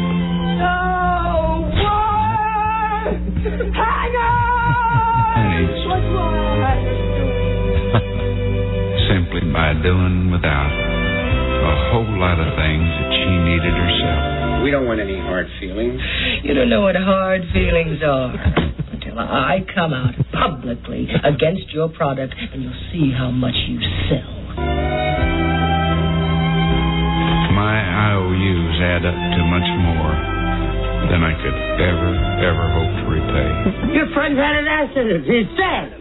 He got bullied and he hopes that they care of me. Dead? See for yourself. But you know the nicest thing about it all is that I know that she'll mark the whole bill paid in full for just one kiss. Please, Miss Crawford. It's hardly necessary to make threats you surely don't mean. Don't with me, fellas! This ain't my first time at the rodeo. You forget the press I delivered to Pepsi was my power. I can use it any way I want. Mom, I love you. It's a sword. Cuts both ways. Mom, I love you. You lost again. It's not fair. You're bigger than I am. It's not fair to win. Mom, I love you. Owen, what the hell's going on out there? Nothing, Mama. Walk her up. Who are you talking to? Who's in there with you?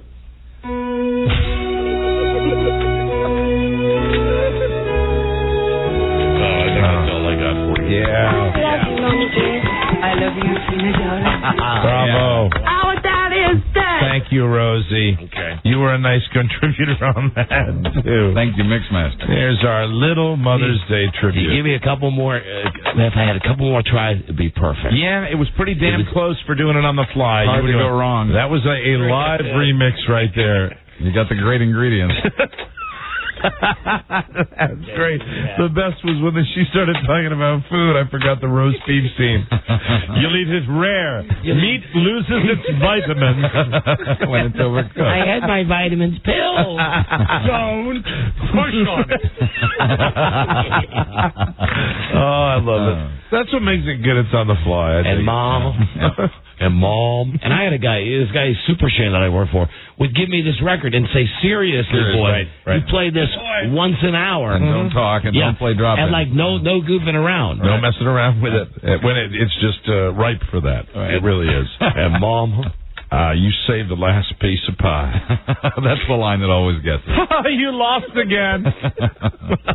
Okay. Oh, Happy Mother's Day, everybody. Remember, the most fun I've had since Thanksgiving. There won't be any bits like that on Father's Day. No, because there's no IOU to Dad. Jimmy Dean didn't do a song for his pappy. No. There's a Dad song though that's a similar song, and it's written by I'm saying that old country guy, the country guitar player. Chet Atkins. Yep, I think it's Chet Atkins that recorded a Dad song, and it's Corey Chavis. It's a similar song to that IOU, and it's a Dad song. But they don't make movies like Daddy Dearest, do they?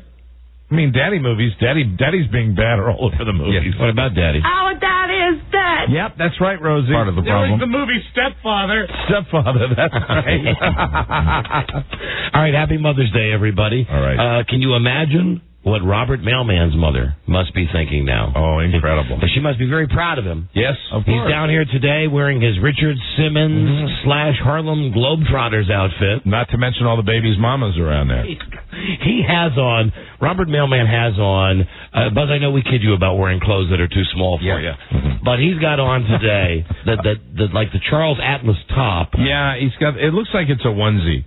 It's a onesie with shorts and a tank top built in. It's you know what it looks like? It looks like a cotton wrestler's uniform. Yeah. Is what it looks like, and it's disturbing. And he's handsome in it. Oh, God. He's goddamn handsome in it. We'll take his picture. We'll get it up on the website. And whenever I don't know what it is that he wants. But he's here, so we're going to bring him in. Oh, he's going to Japan. That's right. Hello, Don and Mike Show. You forgot about a boy named Sue. How do you do? A boy named Sue. Okay. So many country Lost artists. again. Okay, goodbye. Hello, Don and Mike Show. Hey, Don and Mike. Yeah. Oh, can I get on the air? No, I'm sorry. Sorry, you missed your opportunity. Sorry, they were just taking calls. What did you want to say? I just wanted to tell them there are daddy movies. They're called pornos. Okay. Well, I'll tell them that you said that. Thanks so much for the message. All right. Okay. Bye then. Bye-bye. Hello. Don and Mike Show. Hello? Yes, you're on the air. Hello. Yeah, the Great Santini. That was a good...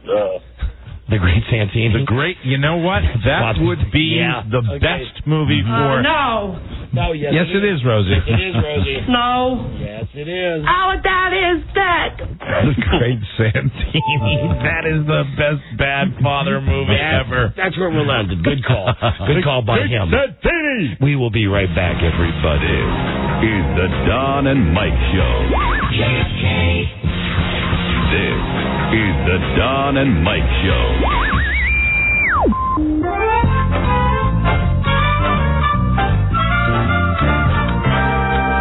Honey, what do you say we christen these new sheets, huh? Why, Lois Griffin, you naughty girl. That's me. You dirty hustler. You filthy, stinky prostitute. Okay, I get it. You foul venereal disease carrying streetwalking whore. All right, that's enough. The Don and Mike Show.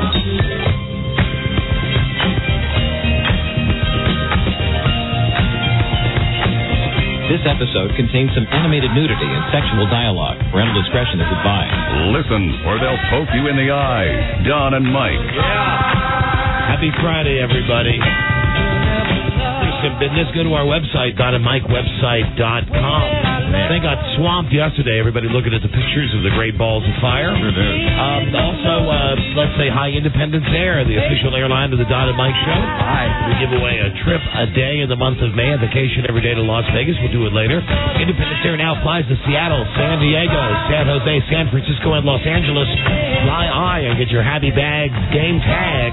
FlyEye.com. Go your own way. All right. Okay. Is it time? Yeah, I was just wondering if actually all I'm doing is just stalling. Yeah, I know you Bring are. him in.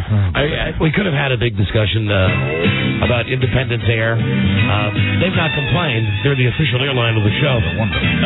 And we've only said their name 8,000 times since they've given us the trips to Las Vegas. But I guess they want us to mention their happy bags.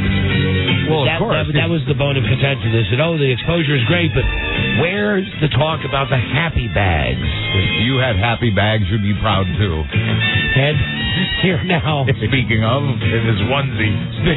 Speaking of wearing his wonderful... Now, Robert, what the hell is this you've got on? This is my pimp on vacation outfit. Where did you buy a gross of these? Because you had a purple one. Well, they're gross. I just have the two. You have the two? Man, what do you... get something like Can we get a camera in here to get a picture of Robert? Oh, there you go. Catalog gear, like international mail gear. Why is it off your shoulder with your breast hanging out there? Birthday, Miss. Get it over there, Beth Ann. Get a shot of his entire physique. Thank you. There you go. Check out it. Hey, Mike. He's posing. I was thinking it's baseball season. Thank you. Have you broken in your mitt yet? Yeah. Okay. John, you take a picture with your hand on it. Oh, the leather fedora.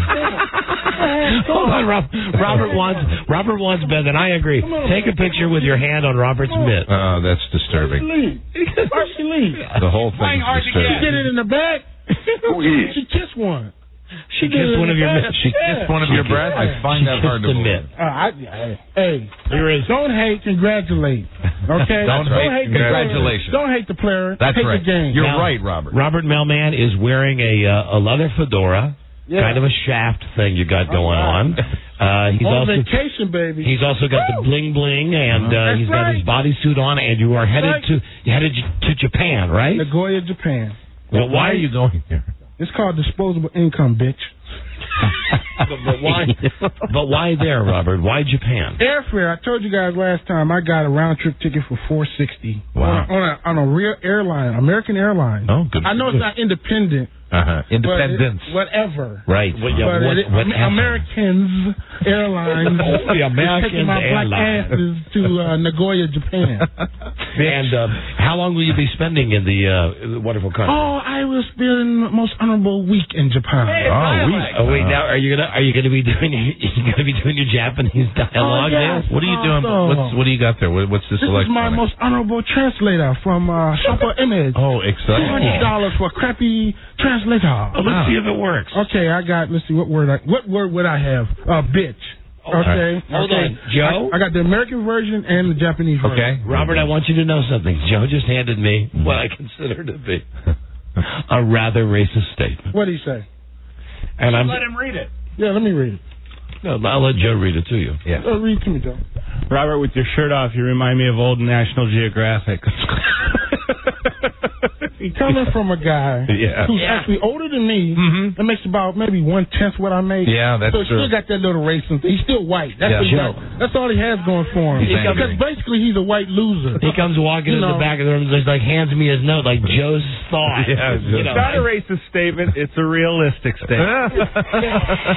And I wonder why they never show white tees on the National Geographic, like at Morocco or something. They always show black women with their pointed tees hanging at the ground, pointing north. It wasn't racist back then. No, not back in the 50s and 60s. Now listen. You were in high school. Hold on, get out of here. Get out of here, Joe. Yeah, bye, Joe. I'm sorry that you made me remember that because I'm going to mention something. Website. I asked him for a shirt. You buy one. Why would I buy that crap? See, now normally he takes a longer time to get upset. He's upset. Joe is upset. He comes in here and why can't he just grab it like a fat black sister on a rap video? Now, Robert, that's cool. Robert, this comment is not racist, but I have to bring it up because he mentioned about National Geographic and you mentioned about nipples.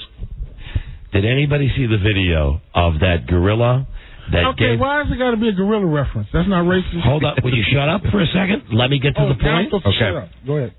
There is a gorilla on television. Yesterday gave birth, and they're showing the video of the mom feeding the youngster. Wow. And the mom gorilla has got nipples that could be in a porno movie for guys that are into that. And on TV, they're showing this, and I don't want to say that I was... But you were aroused. No, you were aroused by looking at a gorilla video? There was a part of it. If you Some of the girls he dated probably looked like the gorilla. I'm telling you, anybody out there listening, it was on ABC, NBC, CNN. It's like the feel-good story. The mother gorilla. And it's the mom gorilla that saved the little kid. Oh, okay. Apparently a couple of years ago, if you remember the story about this gorilla, so she gave birth. And they're showing the shots, and it's like, oh, this is really touching. And all of a sudden you see... Hey, hold on. Like his mom gorilla, she's really built. And somehow, in some small way, got you going. Yeah. Now, before the break, I said, bring him. Well, you won't believe him. But I was telling him before the break, before you came in here, I said, did you see that video? Wow. Did you see Yeah, they were standing at the green room door. I heard them. Oh, really? Yeah, we're standing right here, Robert. Did you? Hear about the gorilla, the silverback black gorilla that was breastfeeding his kid. It could be Rob the mailman and his kid. No, they didn't say that. That's exactly what we said. They said. That's exactly what we said. Okay, so how you doing? How are you? How are you anyway, nice to friend? See you, buddy. Nice to see you, friend. Yeah, I missed you on Xbox. I just renewed my thing. I can't help it when the EA server goes down. Hey, when the EA so many people on it. We had a date to play Xbox Live. Did you miss the date? You missed the date. I was there. I turned it on, and the goddamn thing said EA server. Did you renew your subscription or whatever? Your credit card go through? Yeah. Maybe you got to step up to the plate and pay your bill. You know how you people are. I know. Your credit is your job is your credit. Your credit. Eastern Motors. At Eastern Motors. Eastern Motors. Your job's your credit. So when you go to Japan. Yep. How many Asian chicks are you planning on banging during the week that you're in Japan? Now, I gotta admit, I'm not flying all the way to Japan just to get laid. Some slant eyes. Oh, BS. If I wanted some slant eyes, I could just go block from the NCI Center and get the same thing. This is not a Bugs Bunny cartoon from the 40s. This is just like your trip to Atlanta. You are going to get laid. It doesn't matter if it's Atlanta. I'm going to see another culture, pay my respects, go somewhere where white people aren't in charge, and enjoy myself. I'm taking pictures. I'm going to email them back to you guys. Okay? And number two, because of the chlamydia scare that's going on, you guys got to remember something. Some of the skanks I've hooked up with, I've already jumped that hurdle. I'm not really worried about chlamydia. So if you've had it, are you immune to it then? I'm pretty sure I'm immune to everything.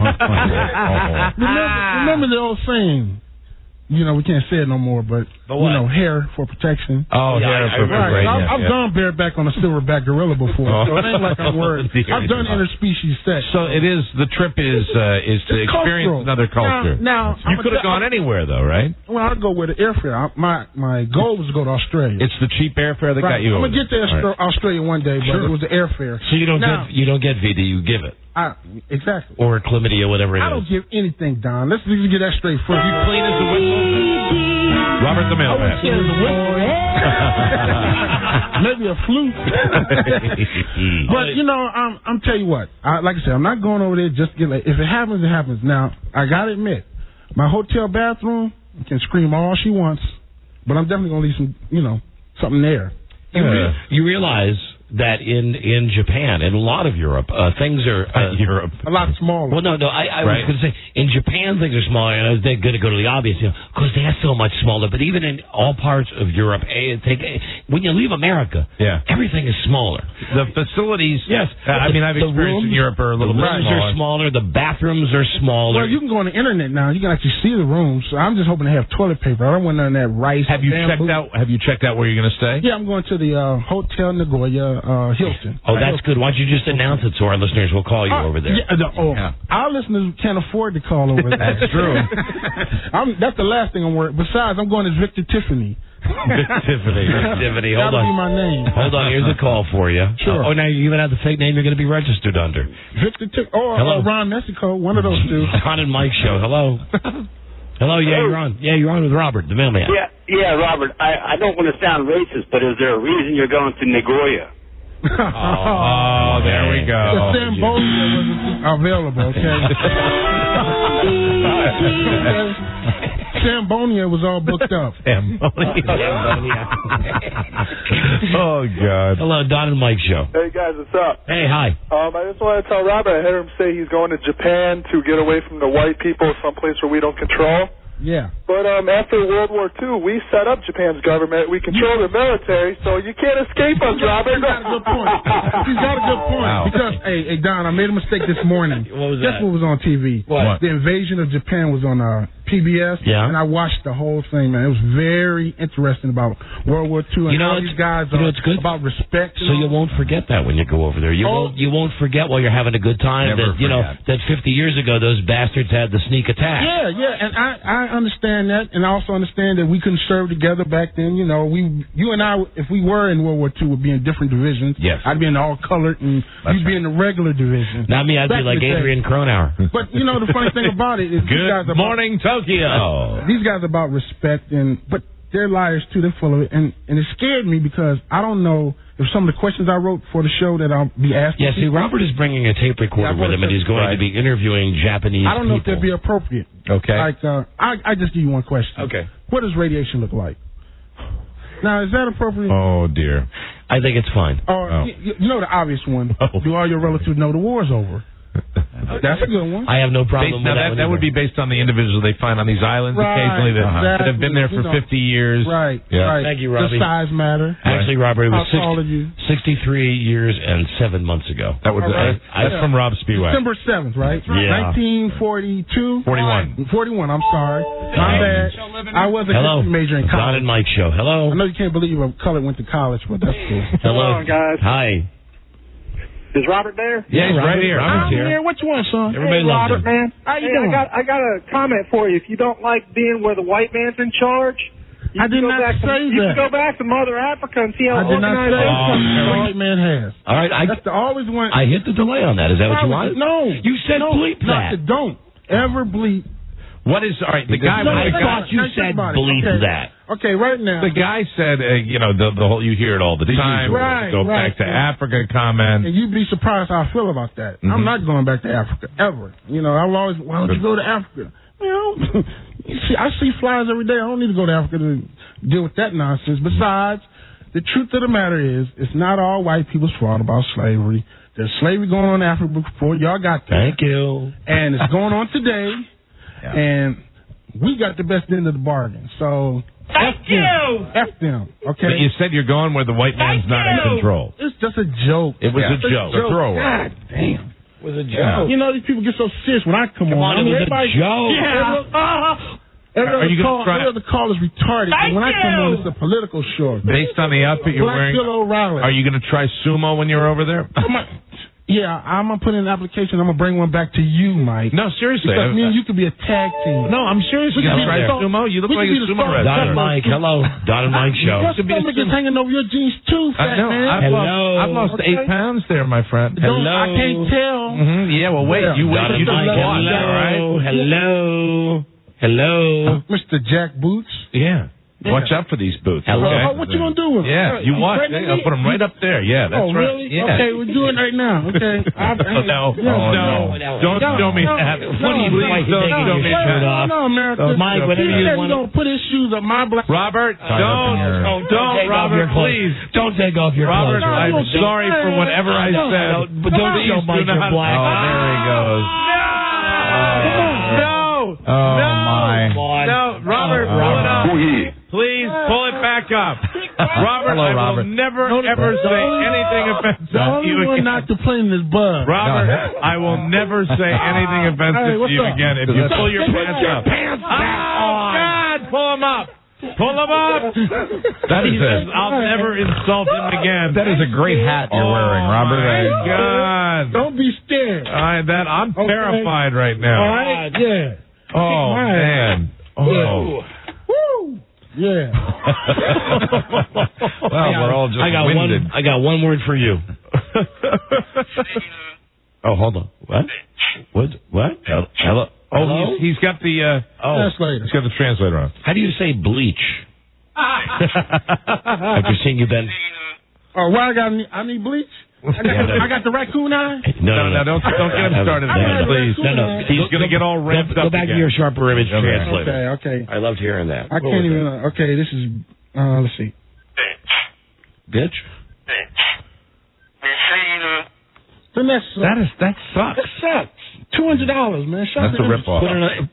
Let's say food. Okay. Put it a little further away from the microphone. Maybe it'll sound better. Let's try food. Okay, food. Food. Starts with F. Okay. Thank you. You're welcome. You want me to spot you the 00? No. Yeah, right. Okay. He can't even understand it. Do you think the Japanese are going to be able to understand it? Can I have some telemundo? It sounded like telemundo to me. Well, I thought if this doesn't work, I just squint up my eyes and do the goofy toofy and say, I want to go to hotel. That'll work. That should work. Hello, Don and Mike show. Radio God. Hi there. I love you guys. Thanks. Mel dude, I can't remember your name, but Then hang up on this bitch. Male dude. What? They talked about me on 3 different shows today. Hang up on this whore. Who talked about What's going on? What the hell's going on? Junkies mentioned me a couple of times, but I didn't call in. Okay. Right. He's such a major star. Please forgive me. I'm not a whore. No. Mike said that Robert is a major star. He's a major star. No, I called her a whore. Oh. Yeah, you did. Yeah. So he's pandemonium when Robert said I don't know this calls. Sure, he was just kidding. Don and Mike show. Hello. Don, when you mentioned the callers calling to Japan, did you hear Robert say, our listeners? Oh, I heard that. Did he really? I heard our listeners. That went past me, Dennis. I'm so bold to consider myself part of the show now. I live for the days when Robert was there. That's why I'm in pins and needles every time. Hey, Robert, why did you bring in Oreo cookies, Jell-O, and some sort of pudding? I'm glad you asked that. Right. They've already taken the before pictures of the goofy toofies. Yes. You see how right. Now, Robert's got some bad teeth, and we're going to have the picture on our website today. Don't make that face. I'm looking at your teeth. They aren't that bad. And if there's a dentist out there... Nobody called. Robert, we've had dentists call. They want to see what's happening, so we'll put the picture of your teeth up on our website this weekend, DonandMikeWebsite.com. Maybe by the time you get back from Japan, maybe we'll have a dentist. All we need from you is the okay. You're okay if a licensed dentist yanks out all your teeth, all of them, and gives you new teeth. New teeth. Okay. Now, when you brought the Oreos in, I did think it might be a tooth-related thing. Is Definitely. I got. I did it before. We're gonna do it before and after. Stupid ass Joe has already done the before. Okay. We're gonna do the after. These are Oreo cookies, double stuffed with peanut butter. Right. Sugar-free Jell-O and turkey blue cheese dressing. So I don't have. So what I'm gonna do is I'm gonna chomp on a couple of them. I'm not swallowing. I don't swallow. So sure you gunk. Yeah. And then you're going to have the picture taken with all the gunk in your exactly. teeth? Okay, that'll be good. I'll take a taste of one right now. That'll be good on our website. Dipping the blue cheese dressing out of the Oreo. Don and Mike, hello. Oh. You have a blue cheese with Oreos. Yeah. Oh, hello, Don and Mike show. Hey. Hi there. Hi there. Hi, you're on the air. Don't boot in here. Oh, dear. Hi there. Brought a bucket. Hello, are you there, honey? Okay, Robert, don't throw up in here, please. I'm sorry. Robert. Where do you want me to go? God damn. What do you want, whore?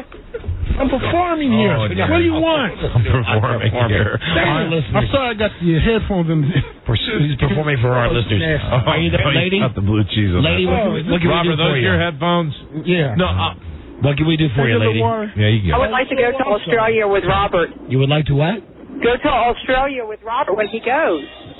She wants to go to Australia with, he can't Stay hear on you. hold, pretty lady. Stay on hold. We'll talk. All right. Okay. I'll take you to Japan. You put out? No, Yeah, Australia. It's a woman who's turned on by you. She wants to go to Australia. She's on Yeah, that's all hold. she wants. She's a user. Hello, Don and That's why I'm Mike. going by myself, because I can't get none of the sisters to give me any love. Yes, hello, Don and Mike. Use and be used. Hello. Yeah, I know a couple of the listeners were a little bit rough on Robert earlier, but I have a message of hope for him. This listener has a message of hope for you, Robert. I'm listening. Oh, Jesus. What's wrong? He's eating the blue cheese with the Oreo peanut butter. People gonna have houses and bars all day on. I don't even know what that was. Some tape. It was some tape, and Robert is still throwing. Okay. I don't know which is worse, watching them chew it or watching them spit it out. Yes. Robert, this has been perhaps your most abstract appearance on the show. It's definitely freeform. He's definitely riffing here. I'm having a good time. I'm on vacation. Actually, I got 3 weeks. Wow. Going to Miami. Now he's dancing. Then I'm going to Myrtle Beach. So I'm going to be in and out. But I'll send pictures back. It's Japan, followed by Miami, followed by Myrtle Beach. Yeah. And stop throwing up in that 3 can. weeks, man. Hey, what you doing tonight? Is your server back up? You got it. I mean, I swear to Christ, I'm I on. will bust your ass up, buddy, before I go. Are you gonna be the Eagles again? Yeah, I'll be the Eagles again. Gonna be the Eagles again? Okay. Oh, what do you got there, Joe? Nothing. Oh, Joe gave you that chick's number? Yeah. All right. Yeah, look at that. Just 10 minutes ago, you ready to yell at Joe about his comment about National Geographic? And now he's your And I try to talk to Joe. Yeah. I try to be nice to Joe. I know. Want a cookie? Want a cookie? All right, Robert. The pictures of Robert's teeth will be on the I love mailbag. the show. I'm going to miss you guys. On the Feel free to website. call me We'll miss you. in Nagoya. Let's say on the mailbag. Oh. On the website. Robert's still getting his picture taken with his teeth. Yeah. The Oreos and there it is. Blue cheese.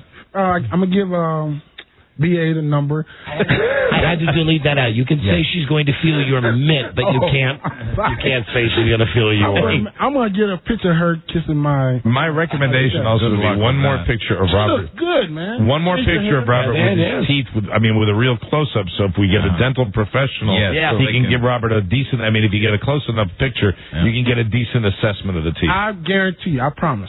They can yank them all out. I don't want them saved. Let me see. Let me go. See a response. All right, they're in bad shape.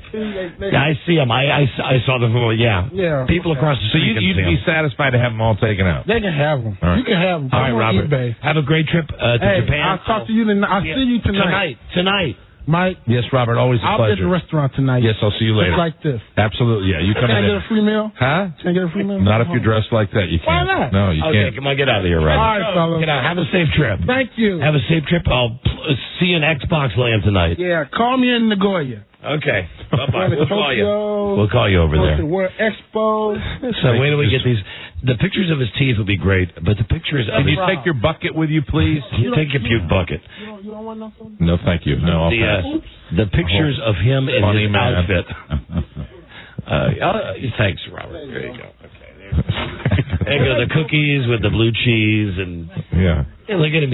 He's got like a gymnast outfit on. It wasn't the only place there was blue cheese in here. God. And then he had to pull down his pants and just Mike, I'm surprised that you can still see me. That your eyes aren't, like, bleeding.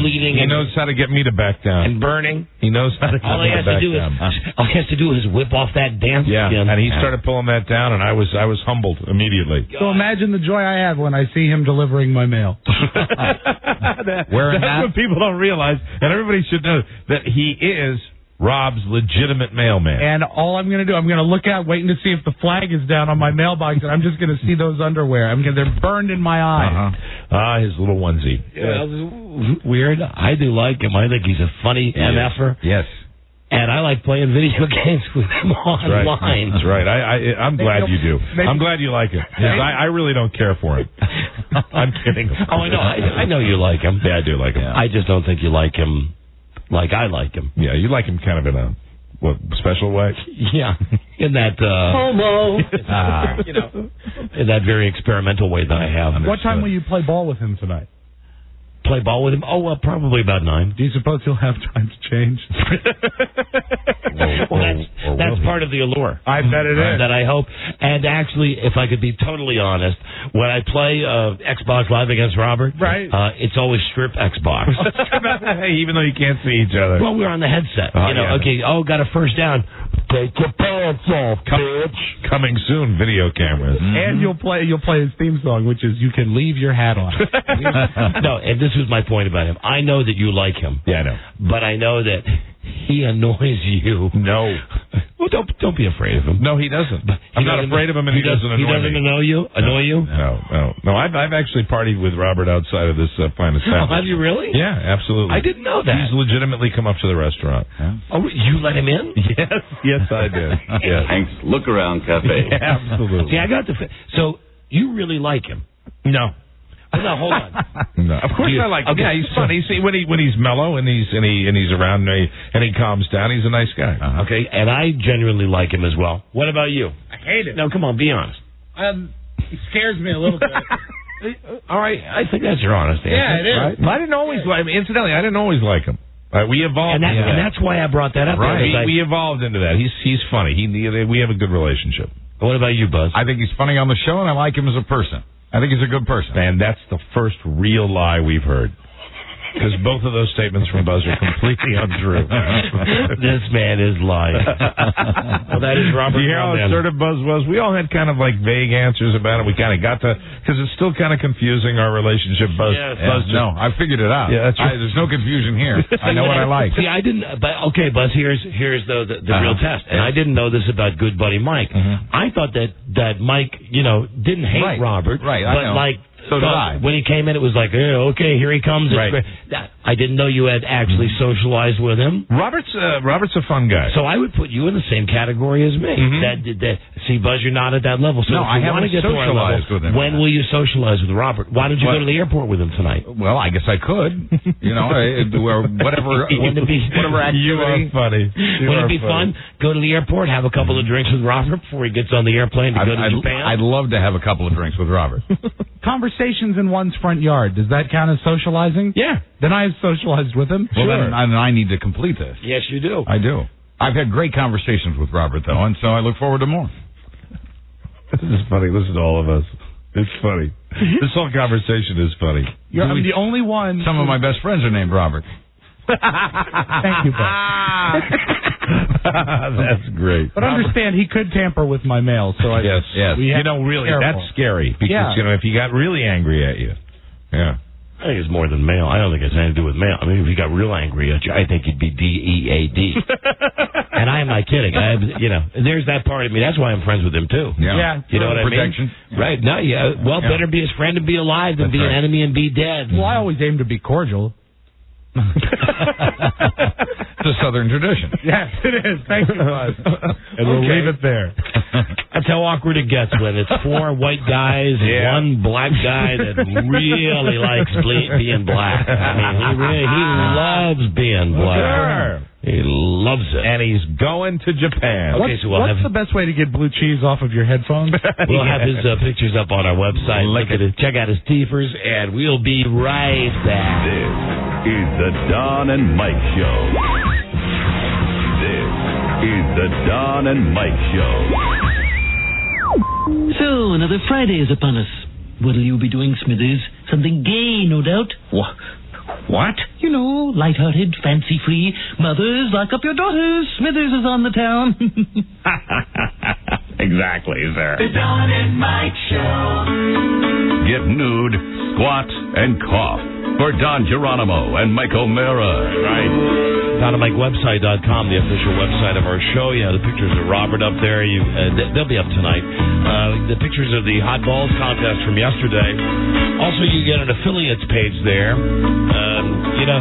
Getting the ratings for the other cities is not always easy as getting them here at WJFK because we're in the building.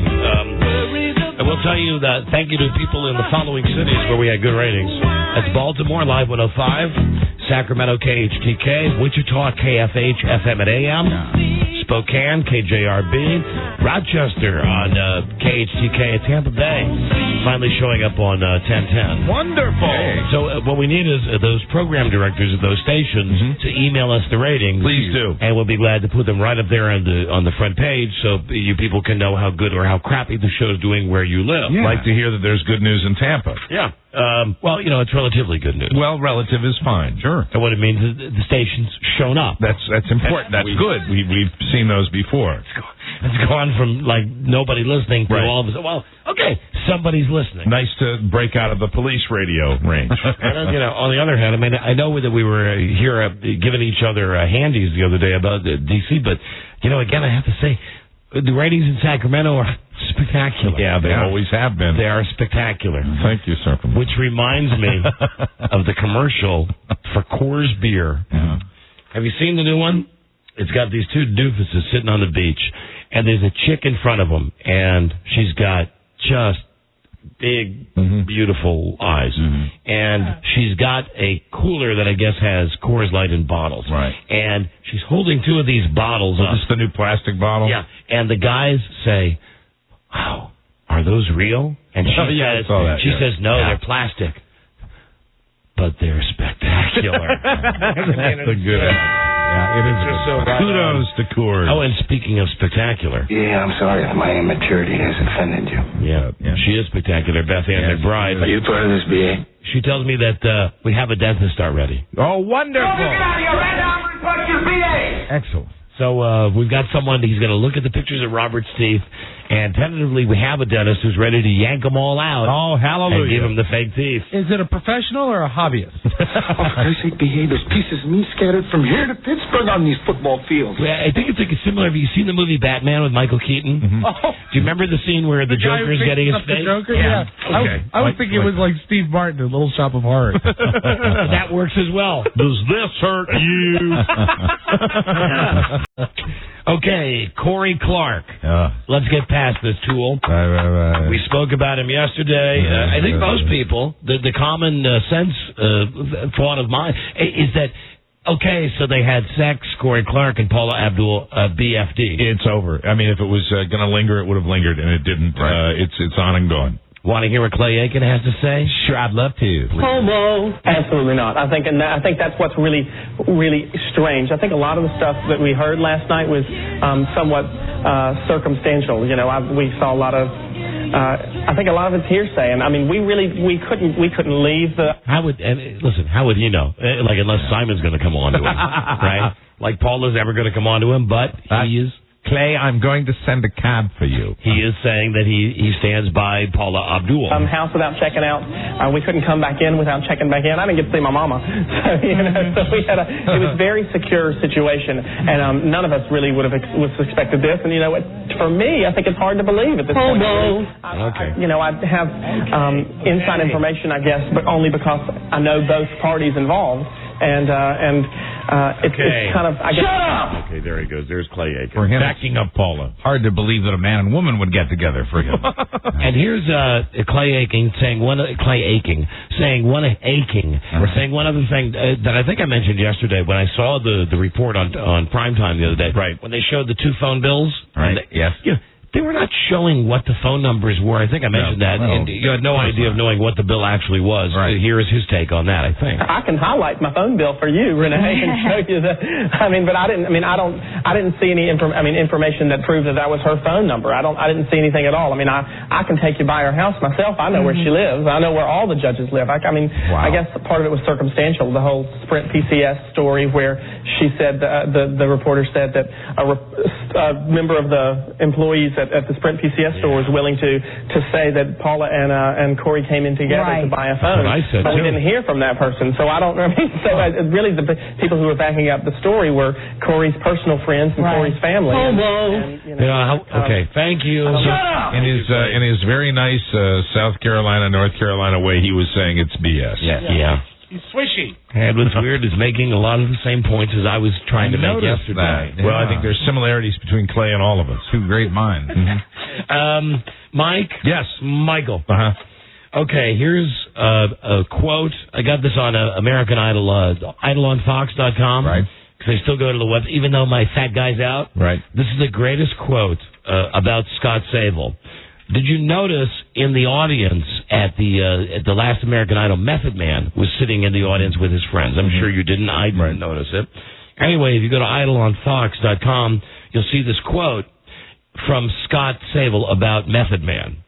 Quote, "We became cool and whatnot and just kept in touch." Right. Instant violation. Well, it doesn't matter. He's gone now. And so also, Method Man? not Method Man and Redman. Did you ever see the show on Fox? Or are you hip to the hip hop music? Method and Red, it was called. Method and Red. That was Method and Red Man is chewing tobacco. It was the two rappers that move into a white neighborhood. The show lasted about 5 minutes. No, I missed that. Good show. Also, it was the wrong use of whatnot. Yeah, if you have to use it, at least use it right. Right. Well, that's the reason whatnot's used, though, because there are no other words that are put in there. Whatnot can be thrown in whatnot. But here's his quote again. "We became cool and whatnot and just..." No, wrong. Right. Wrong. We did stuff and whatnot. Lazy use from the sausage-fingered boy. With the long sleeves. Wrong. Ratso fatso. Hello there, Don and Mike show. Hey, Don. Yes, and Mike, hi. Hi, Mike. Hi there. I'm calling from Sacramento, Mike. Hi. That Coors commercial. Yeah. It's a direct takeoff on the Seinfeld with Terry Hatcher. Gee, do you think so? You didn't point it out. I wanted to help. Well, excuse me. I believe that everybody knows that the episode of Seinfeld, especially if you ever saw the last episode of Seinfeld. Remember, there's the one where Jerry wonders if Terry Hatcher has real boobs or fake boobs, and he sends Elaine in to find out, and then she ends up saying to him, "And Jerry, they're real and they're spectacular." Exactly. In the very last episode of Seinfeld, she's in bed with the Johnny Cochran character, and he says they're real and they're spectacular. So yes, not wasted on me, sir. And I'd like to point out that your life is actually inspired by the Rosie O'Donnell movie Riding on a Bus with My Sister. Let's listen. Thank you, Rob. Oh, that is that. There we go. Okay, thank you. So he hung up. Thank you. He's off to hate and screw with someone else. I found the call helpful. No. Informative. Yes. I want to see you. Shut up. You're the hippopotamus. You're the hippopotamus. You're weird. You're weird. Oh, that is that. Good. Yeah. Yep. Yeah, I don't have anything to say to that, do you, Rosie? No. Ro. No, she doesn't. Yep. Your daddy's dead. Oh, Mike, I know we've talked a lot about anal bleaching. There's no way to segue into this. Well, we have, yes. Because we're going to talk about Carmen Electra here for a second. Oh. And I'm thinking that you might want to BYOB, bring your own bleach. If you care, you can, if you go to eBay, you can get a date with Carmen Electra. It's one of those things you bet to go out. You bid to go out. And what's funny about it is that it's really to benefit colon cancer. Really? And all this stuff we've done talking about anal bleaching, I imagine she's probably the queen of anal bleaching. I would think so. As of this morning, last time I checked this, what do you think the highest bid was? And this, I guess, is a legit bid. Yes. That since it's for charity, eBay gets rid of all the guys that say I would bid $1 million. So what do you think it's up to? Right, it's still got $10,000. 4 days, a little higher than that. Buzz. I'll say $20,000. Okay, that is $21,000. Well, for one date. Wow. One date, and She's married to isn't she married to the guy from Yeah, Dave Navarro. from the Foo Fighters? No, that's Dave Grohl. Oh, which guy is she married to? Navarro was in Jane's Addiction, I think. Is that the song that goes?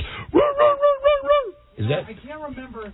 What's that Jane's Addiction song I like so bad? Feeling, but I can't remember what group Dave Navarro was in. But he's scary looking. Mm-hmm. He wears black eyeliner, got the black hair, and he just looks sleazy. Is Dave Navarro related to Brian Navarro? I don't know. No. Right. Brian Navarro is just that guy that's your friend, Mike. I remember that. I got really mad that day. I got jealous that day. You kept mentioning Brian Navarro. Brian Navarro. Shut up. Shut up. Brian Navarro, Mike's friend. Gotta say happy birthday to Brian. And I remember what it was. It was right. It was like, hey, everybody, it's 3 o'clock. And you said, yeah, hey, it's Mike. Well, it's a happy birthday to my good friend, Brian Navarro. Brian Navarro. Well, when I heard the last name of Dave Navarro, I thought of Brian Navarro. Of course. Joe, you know Brian Navarro, don't you? No, but I know of Dave Navarro. He was lead guitar player for Jane's Addiction, and then he did a stint with the Red Hot Chili Peppers, former heroin addict. And I had the pleasure of watching him do an entire concert on one knee at the 930 Club some years back. One knee? Yeah, he was so strung out he couldn't stand up. He was on one knee. I've been strung out a day in my life. I would have bet $1 million. Music. I would have bet $1 million that Joe was the one on one knee. That's what the way he phrased that sentence. He was on hot side. Hello there, Don and Mike Show. Method Man is from the Wu-Tang Clan. Wu-Tang Clan. Thank you. Now I know. Thank you. There you go, Buzz. Go get that album out tonight when you get home. Hello, Don and Mike Show. That LP. Yeah, Dave Navarro was in Jane's Addiction, and he was in Red Hot Chili Peppers for Right, we just got that from Joe. Thank you, though. Appreciate it.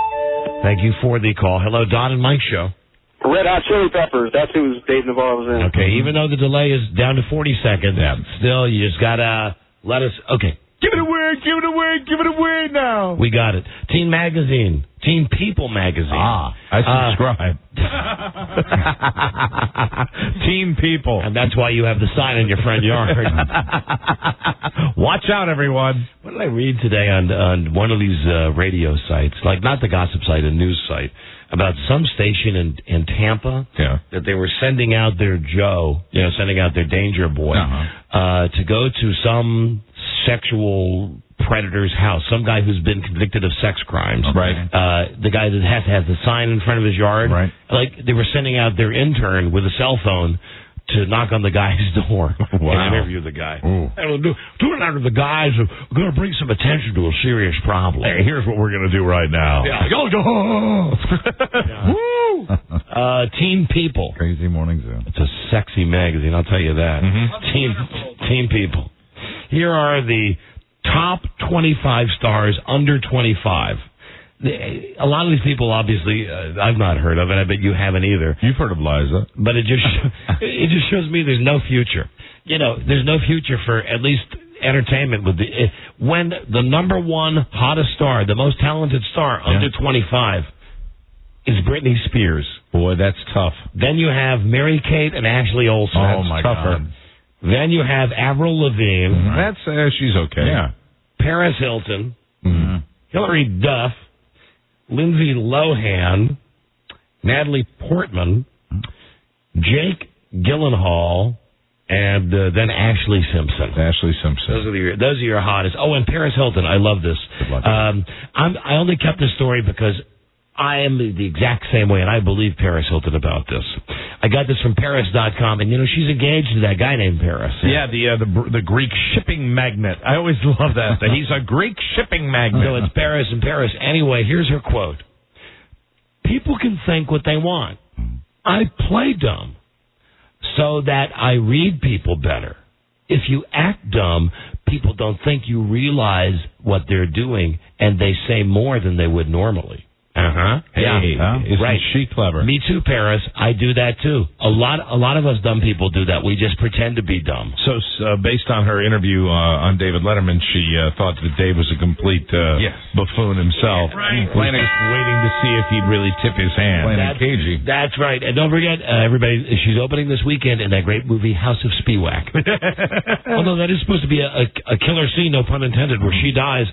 That's the one great scene in the movie House of Wax. Supposed to go down in movie history because Paris Hilton died. I'd like to see it first. I thought she'd already opened in a movie. Let's do a quick check with two contestants from yesterday's Hot Balls game. Here's Steve. Steve, how are you doing, my friend? Gentlemen, I am fantastic. How are you?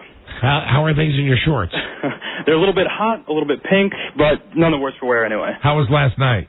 Last night was pretty fantastic, honestly. It didn't hurt the actual ballular region, shall I say. Okay. It actually got into my Aretha Franklin. And that's the second guy that said that.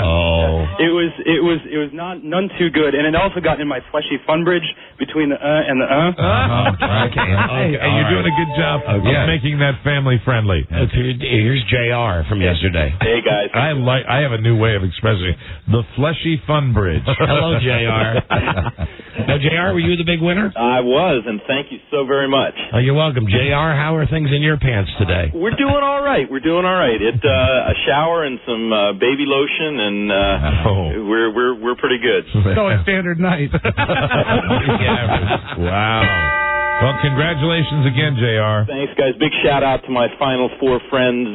You guys are real troopers. So the ride home was a 13 on the LP, but 13 on Life Pain. Okay, I got you. So you had the scratchies, you had the itchies. Yeah, and your car will always smell like hot wings now. Man, the car smells bad. The dog wouldn't come near me for an hour. Wow. All right, have a great time in Vegas. Thanks for calling, JR. Thanks, buddy.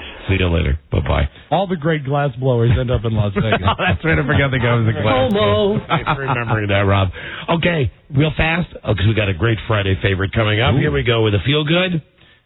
Really, here's all you need to know. This is from the great state of Georgia. Some guy, does his name really matter? No. Okay. Guy wants to kill himself. Shot himself 5 times. Right. With a .22. Boom. Boom. 3 times in the head, twice in the chest. At his home. Wednesday night. None of the shots killed him. Wow. The guy with 5 bullet holes in him. 3 in his head, 2 in his body, got in his car.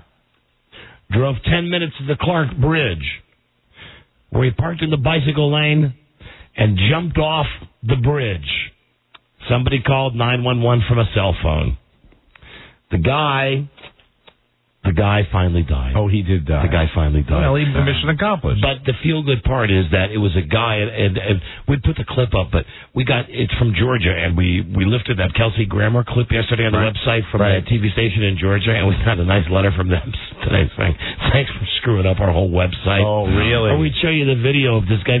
They've got some video. Maybe we can at least get a picture up of this guy. It's gruesome. It's rather CSI looking, but it's funny because the guy you see very distinctly. 3. It's like an autopsy photo. Right.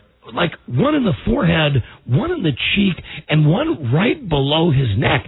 Yet he was not able to kill himself. And then he shot himself in the chest twice. And still made it to the bridge. Got in his car, drove to the bridge, finally jumped off the bridge. That's where he was finally able to do it. You go out determined. I've read accounts about how it feels to get shot. They say it's a combination of burning and like getting hit with a baseball bat. Can you imagine going through it 5 times? 5 times. I mean, I would think I would have quit maybe after the second. After the 4th shot to yourself and you're still alive, isn't that like a sign? It is. Here's one more contestant from yesterday. Robert's checking in. Robert from the Hot Balls contest. Robert. Hey, how you guys doing? Listen, how are things in your pants, Robert? We asked Actually, I went home. I had first-degree burns. I had blisters. Did you really have blisters? Really? I had blisters, yeah. Oh, that makes it worthwhile, doesn't it? Oh, hey, Robert, were you the guy? Were you the PW guy? Yeah, well, I wouldn't call it PW. Actually, Mike's met my wife before. But, do you have an Asian wife? Yeah, the little short Asian woman. Oh, a little hottie. Well, as if the tall ones. As if, yeah. She's about 5 foot. You really had blisters? Yeah, oh yeah, like heat blisters.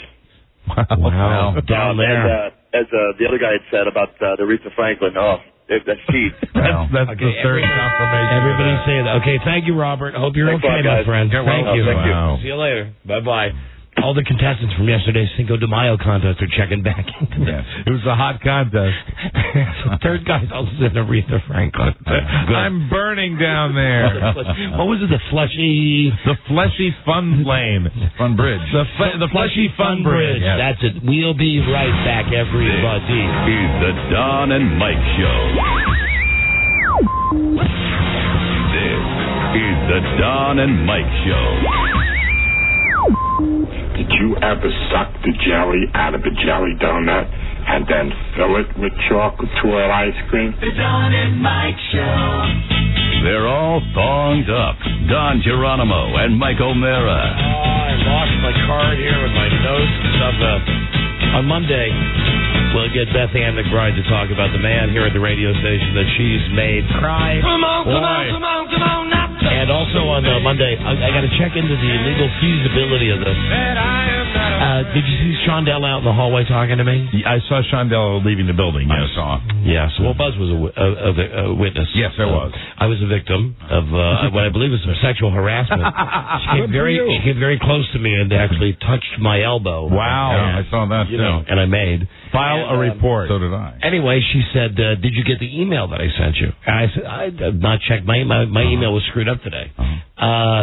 Shondell's a good friend. Yes. I don't know how she got this. It is, it's so wrong. It's an invasion of privacy. It's not obscene. No. It's an email from Jennifer Aniston to members of Jennifer Aniston's family. And the reason that I know that it's real, it's got intimate pictures, not sexual, but pictures of David Arquette, Courtney Cox, and Coco Cox, the baby at the christening. Right. Yeah, Coco Cox Arquette. There's a picture of Courtney Cox, David Arquette, and I guess his mom, his mom or her mom, and then there's a really sexy picture of Jennifer Aniston. Really? Wearing a sundress, just standing by, I'm guessing, David Arquette's mother. I don't know legally if I can put those pictures up on the website. Right. I'll check into that and find out. Yeah.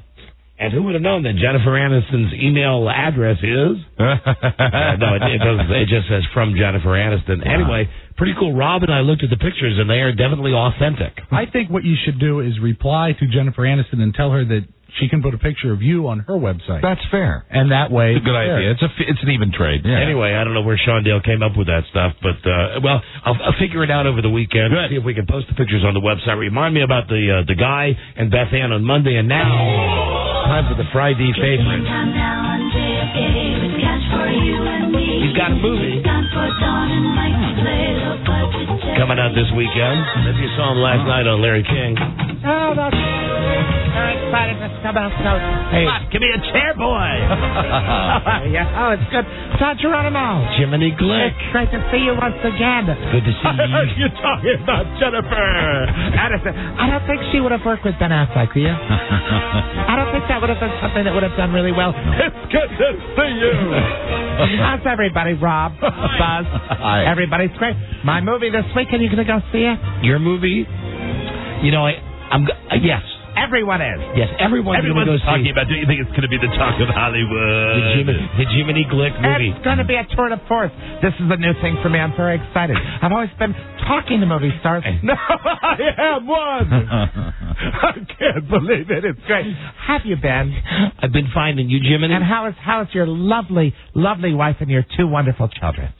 They're great. Thank you for asking. So nice to see you again. I'm just delighted to be here. I've got questions, just so many questions for each and every one of you. Buzz Burbank, let's start with you. Let's get right down to it, shall we? Go ahead, and sir. Jiminy, I know you love your donuts and your food. Do we have something for you?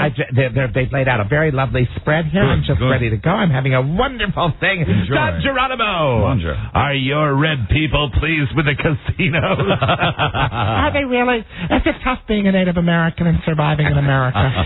It's a fake radio name. No, of course. They all do that. But you are an American Indian. No. Not at all? Well, I'm adopted. I really don't know. Pull back the curtain, boy. Let's know. Let's find out everything about you. Let's find out about the inner Donnie. I'd like to get to the bottom of everybody. And I'm not talking about underwear or anything like that. I'm talking about you as a person. Yes, Jiminy? Is it tough being a tough radio personality and dealing with these people each and every day? It's very tough. What's tough about it? I know it's tough being me. It's tough being in the spotlight each and every day. Your life's an open book. You talk to all the people each and every day, and it's just a running serial of your life and times. It's wonderful, isn't it? Isn't it a wonderful thing being Don Geronimo? How did the Jiminy Glick character merit getting a movie? I mean, I liked the bit. Oh, they were clamoring for me, boy. I liked the TV show. They were clamoring for me each and every day. They said, you need to make a movie.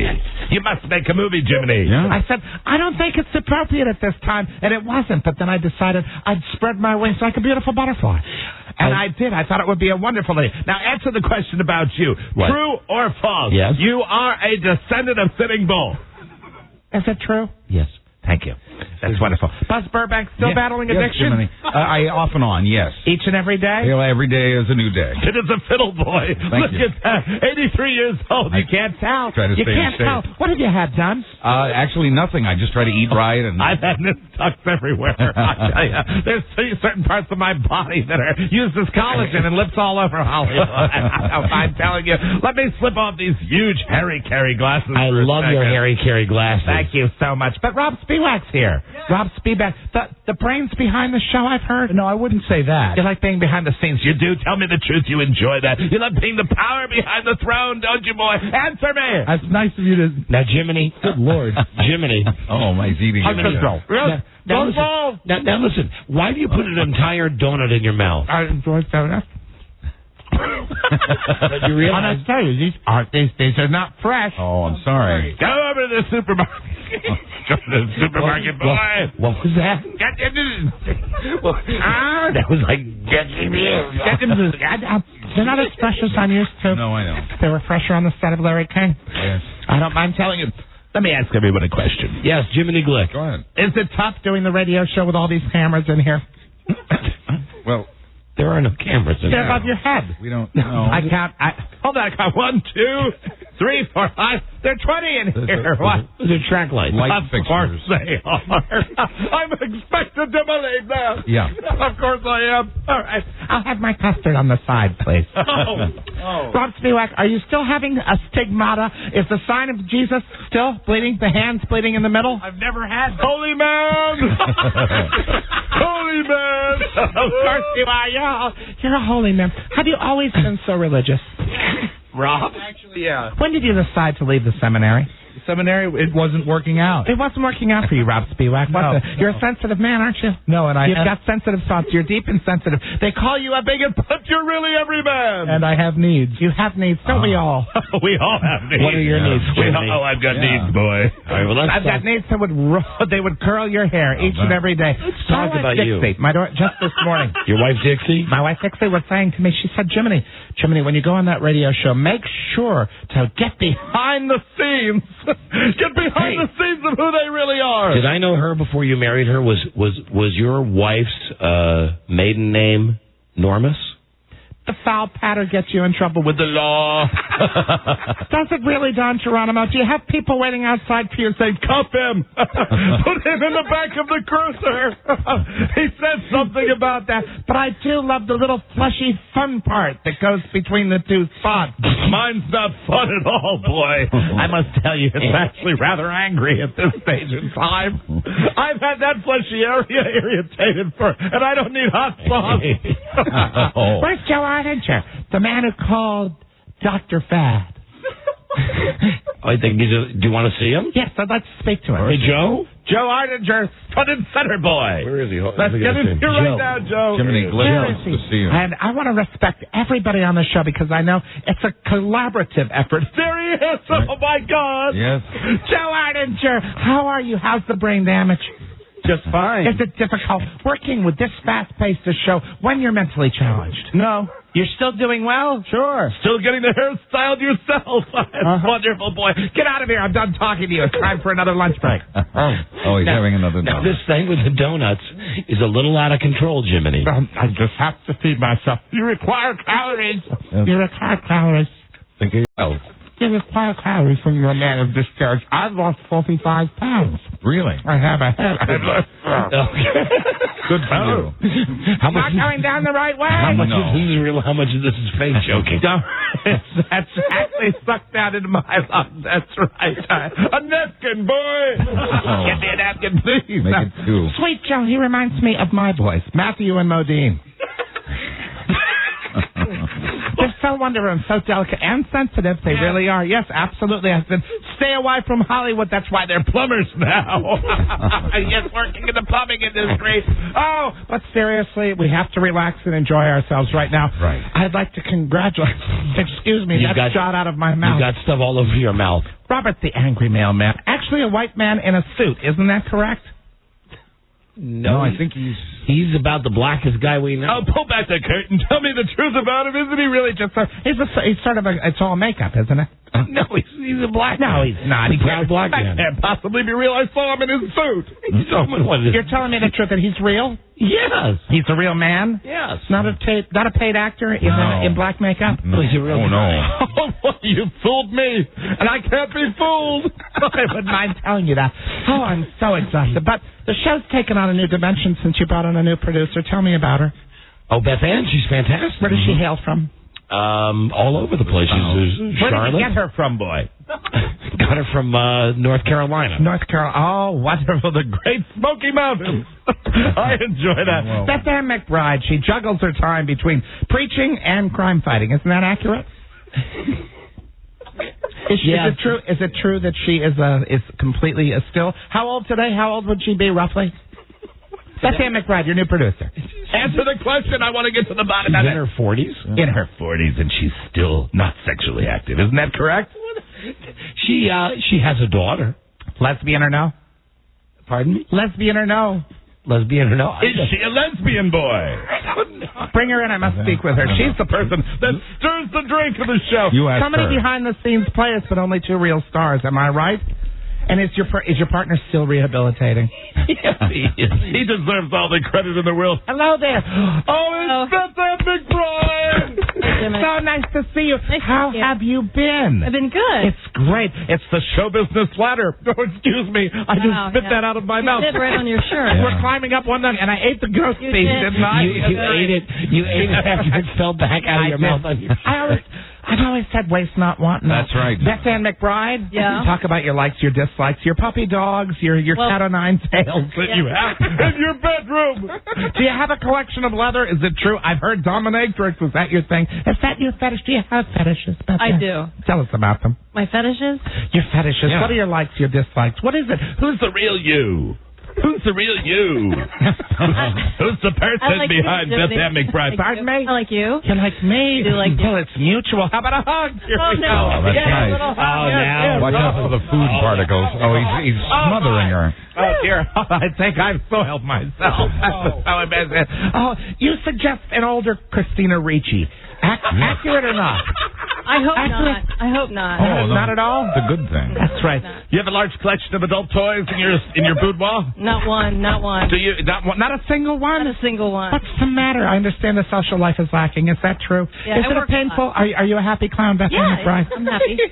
Tell me about it. Hey, happy clown. What's something you enjoy doing? What do you like to do? I like to read. I like to go to the movies. You like to read? It's so uncommon in radio nowadays. It is. Don't you find that? Don't you find the majority of radio personalities simply couldn't pick up a book if it bit them on the behind? Isn't that accurate, George Geronimo? Yes, it is, Jiminy. Tell me the truth. Anything else you'd like to add? No, that's it. Now, your career actually began as a small-time radio person. Isn't that accurate, Beth Ann McBride? Or were you in a typing pool? Where did you hail from, please? From Greensboro, North Carolina. Greensboro, North Carolina. Oh, I love Texas. It's magnificent. Jiminy. Do you enjoy that? Do you have the boots? Do you read the Greensboro, Texas boots? Oh. Do you wear the boots? No, I don't wear the boots. Armadillo. It's lots of fun. Oh, were you joyful when you rescued your dog from the well? Lassie, you mean? When you pulled your dog out of the well, was he grateful? He was. How grateful was he? An Alpo dog. We need we'll two send you an calls. extra case of peanut butter. We will. Lots of fun coming your way. Do you have a close relationship with your dog? Who do you love more, your dog or your daughter? I love them both. You love them equally? No. I love my daughter more. That's so wonderful. What a wonderful sentiment. And you're making me. You see, at the corner. A tear. That's a tear. Yes. That's a lovely tear, Beth Ann McBride. Run along now. Off you go, as Simon would say from American Idol. I love you, Beth Ann McBride. Wonderful. What a great show you have, Don. And at Christmas, do you prepare a ham? Excuse me, yes. We need 2 callers for the game at 877 callers. 365-3636. I think that's wonderful, the way you interact with your listeners. People actually calling in play. Yes. I've got something else on my list. I know you do. I feel like Katie Holmes. We'll be right back. This is the Don and Mike Show. This is the Don and Mike Show. It is very nice to see you on the plaza. We have got groups from North Carolina, more groups from England, people gathering from all over the world, and of course we have everyone who listens to Don and Mike on the radio. Spoke to my good buddies there yesterday. Howdy, guys. Let's see what's happening as we take a check of the weather all over the United States at this hour. The Don and Mike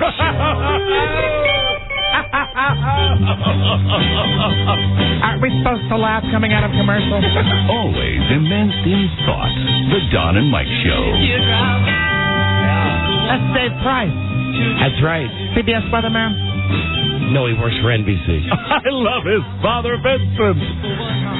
He's a wonderfully talented man. No, you had it right. I was goofing with you. He does work for Goof. CBS. Do you goof a lot, Don Geronimo? Do you goof because it makes you feel good? Answer the question, boy. It's such a good time. Jiminy Glick. I'm so glad to be here with you. Do you like radio? It's your life, isn't it? Yeah, of course. I'm here. You live it, you eat it, you breathe it. Yes. But do you ever spit it up? Do you ever spit it up, boy?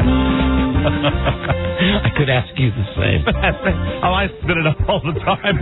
I'm bulimic. Absolutely. Binge and purge constantly. You're too fat to be bulimic. Yeah. FM boy. FM. I said that just the other day to someone. What? I was saying FM frequency modulation. That's the key. Yeah. That's the key. It's taking off. Radio's going to be big. Mark my words, bigger than TV. Jiminy Glick, let's play low budget Jeopardy. This is low budget Jeopardy. Now entering the studio, 2 people. One who's really nice and one who's also nicer. It's great. Let's welcome a teacher from Oakdale, California. Let's say hi to Brad Franca. Hey, Brad. Hi there, how you guys doing? Check out the big brain on Brad. Why are you calling us from a payphone, boy? All right, and now entering the studio is a construction consultant from Reno, Nevada. A wonderful place. I enjoy that. I love the falls, running over there. I hate it when those people get in a barrel and travel over there. They could die, boy. It's nasty stuff. Reno, honeymoon capital. Let's say hi to Mike Boyd. I think that's Buffalo you're talking about. Of course it is. Oh, you're a conjurer, Don Geronimo. Hello, Mike. Hello, LQ. Hello, Jiminy. Hello there. Well, thank you for the respect. I appreciate that. And without further ado, let's bring him in. Let's bring in the man. And that's going to run the game, Don Geronimo. Thank you, Jiminy. Hello, Mike, and hello, Brad, fellas. Hello, fellas. Boys, there you go. Hello. Here you go. And your categories are, you're going to eat another donut. No, I'm not. Well, you already are. I'm not eating anything. I'm not eating anything. Here are your categories. Today it's a That's Robert. Robert's the angry... Have an Oreo. That's Robert's the angry mailman. Who's white? Oh, yes. I'll keep your ride going, Don Geronimo. It's a lie. Regulate the blood sugar for people. What? He wants us to regulate our blood sugar. Regulate the blood sugar for peak performance. Uh-huh. That's what I'm doing. Another donut, please. Your I'm having big fun today. Your categories, guys, are music facts. Oh, dear, I busted a seam. Know your anatomy. Oh, I know my anatomy. I just wish I could see it. TV moms. TV moms, there's some dillies. MapQuest. MapQuest confused me, boy. And best week ever. Best week ever. I've had so many good ones I can't even keep track, Don Geronimo. Guys, here are your categories again. Music facts. Music facts. I was an opera singer. How's your anatomy? Oh, your anatomy. Let me check. It's all still there. TV moms. TV moms. MapQuest. MapQuest. Best week ever. That's exciting. Mike, buddy, we will start with you. Good luck, boy. Let's start off with MapQuest for one, please. Okay.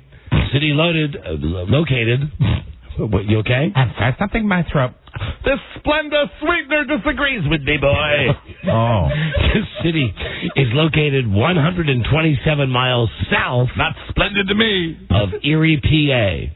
What is Cleveland, Ohio? Negative. Brad, it's your chance to steal, and you could have the first points during the game. Isn't that sweet? What is Pittsburgh, Pennsylvania? Hey, that's right, Pittsburgh. $1. Oh, Jiminy. Oh, dear. Just, that's okay. It'll go right back down. Okay. No need for any emergency treatment. All right. Get the paramedics out of here. Select again, Brad Franco from Oakdale, California. Let's stick with MapQuest for $2. All right, it's 174 miles north of Portland, Oregon. What is Seattle, Washington? Correct. $2, geography man. You're doing a good job with your little globe. Play again, boy. Okay, one more map quest. Here we go. It's 145 miles southwest, 145 miles southwest of Topeka. What is... Mike, it's your chance to steal. What is Wichita? There you go. Good guess. And $3, and with that, with a sweep of his broom, he's tied the game up. Isn't that exciting? Mike, isn't it exciting to play Low Budget Jeopardy? Be on the radio talking to all your friends. Of course it is. Select again now. It's time to move on to another. Know your anatomy for one. Don't interrupt me, boy. All right, boy. I apologize. How's your anatomy? Here we go. How's your anatomy? How's yours? I've been observing it from over here, of course. Yours reminds me of that show. Yes, does it really? Gross Anatomy. Gross Anatomy. It is, well, I've been called gross before. As long as I don't lift anything up. It's a TV show. It's Grey's Anatomy. Grey's Anatomy. That's gross. That right. That's very un-me-like. I shouldn't do that. Out of character. Sorry, boy. Your anatomy. Here you go. You gents are as smart as the late Ben Marie. Oh, thank you. And nice. we all know he was a genius. He was. Anatomy. Okay. I learned that poolside. How's your anatomy? Poolside at John Roberts' house. It keeps the blood flowing. What is your heart? Correct. $1 mine, yes, and mine the size of 4 hearts. I said bigger is better. I've been doing my heart exercises. They said mine's the size of my entire chest. Practically ready to explode. Oh. Oh, is that a sigh? Is that a sigh of sympathy, Buzz Burbank, that I'm going to drop dead? Yes. Nothing further from the truth. Very good. Underneath all of this is a finely tuned physical specimen. You would have been great in Hairspray. Hairspray would have been one of... Oh, yes, wonderful. What a talented movie. The late Divine. Yes, yes. We kayak together. Select again, Mike Boyd of Reno, Nevada. Continue in that category for 2, please. Okay, anatomy. Oh, the Scarecrow needed one. What is a heart? No. All right, Brad, it's your chance to steal. What is a brain? Yeah, that's right. That's $2 for you, Bradley. Here we go. Anatomy for 3. It's when you get a real big hole in your stomach. What is an ulcer? Oh, dear. Not in the form of a question. So eager yet so far away. Bite your chance to steal. What is an ulcer? That's right. $3 for you, Mike. Yes, sir. You've taken the lead with that with Eager Beaver Brad Panka. And now select again for us, please. Music facts for 1, please. Music facts. Okay. I guess these are all a cowbell, tom-tom, and drums. What are percussions? Hey, very good, right. $1, yes, sir. Reminds me when I played with the London Symphony. I was fabulous. That's right. I played the bell. It was exciting. Select again, Mike. Music facts for 2, please. You have one of my records. He put the hoe in hoe down. I couldn't tell you. Yeah, you won't remember this guy's name. Brad Frank, a chance to steal. Gosh, what was that guy's name? I can't even think of it. Insane Shane. Oh, Shane. Insane Shane. From the Buffalo area. There's a rooster in the hen house. Oh, yes, the rooster. And also on my fleshy little highway. Feels like there's a rooster down there right now. But it's okay. I'm going to let him stay a while. Mike, you're in control. Let's close up that category. All right, music facts for 3. Number of keys on a standard piano. What is 64? Brad, your chance to steal. What is 72? Now, Fellas, 88. 88 keys, piano keys, or George Hamilton's smile. Take a pick. Mike, you're in control. TV moms for 1. Okay, let's fly through this one. Let me see. She was mom to Marcia, Jan, and Cindy. Who is Mrs. Brady? Yeah, but I need her name. Sorry. Brad, your chance to steal. I have no clue what her name is. That would be Carol Brady. Come on, boys. Carol Brady. Try harder. We're not having scoring. That's the whole idea of the game. That's what keeps it moving. It's like NASCAR. And Mike, you're in control. 2, please. Oh, you get she's mom to Bart, Lisa, and Maggie. Who is Marge Simpson? There you go. Right. $2. Barely spit it out, boy. Here we go. You did a good job. TV moms for 3. She is mom to Allie, Jeffrey, and Michael. Who is Rebecca Keaton? Brad, your chance to steal this one's a stumper for me, too. Who is Marge Simpson? I was going to guess Mrs. McBeal. Deborah Barone. Deborah Barone. You Oh, yes. know. Everybody loves Raymond. Yeah. That's a fantastic show. It was never good before Ted Danson. All right. The set complains of her odor, I hear. All right, Mike, you're in control. Best week ever for 1, please. Last category on the big board. Big, fat, loser, American Idol. Who is Scott Sable? Right. That boy's got a future. I called him. I telegrammed him. Select again, Michael. 2, please. Best week ever for 2. Where the runaway bride ran to before she ran to Albuquerque. Where is Las Vegas, Nevada? Right. Sin City. What happens in Vegas stays in Vegas. It might involve pudding. All right, select again, Mike. Okay, let's close out that category for 3. Okay. He says he banged Paula Abdul. Who is Corey Clark? Corey Clark. $3 for you. Is that the end of the first round? That's it. How about your Jeopardy, Don Geronimo? That's it, Jiminy. Does it make you sad when the games come to an end? You don't like the end of things, do you, Don? Football season, NASCAR. It's fine with me. Also the end of American Idol. It's going to make you very disappointed. I'll find something else. All right, that's good. Just want to check your mental pulse. Keep my finger on it, if you will. No problem at all. That is the end of the first round of Low Budget Jeopardy. We've got 2 fine contestants. Who's got what, Jiminy? We've got $16 with Mike, and Brad finishes with $5. It's going to be a tough final round. Guys, good luck. Final Low Budget Jeopardy. We physically force you both to bet it all. Here's your category. I'm terribly sorry. Splenda. The category is Mamo. Mamo. Mrs. Glick. I have such a fine memory of Mrs. Glick. She was such a wonderful inspiration. Happy Mother's Day! Mamo. This was the first state to observe Mother's Day in 1910. All right, guys? I hate those questions about Europe. First state to observe Mother's Day in 1910. Mike and Brad, don't forget answering the 4th question, and good luck. All contestants on Low Budget Jeopardy will receive Jiminy Glick yeast.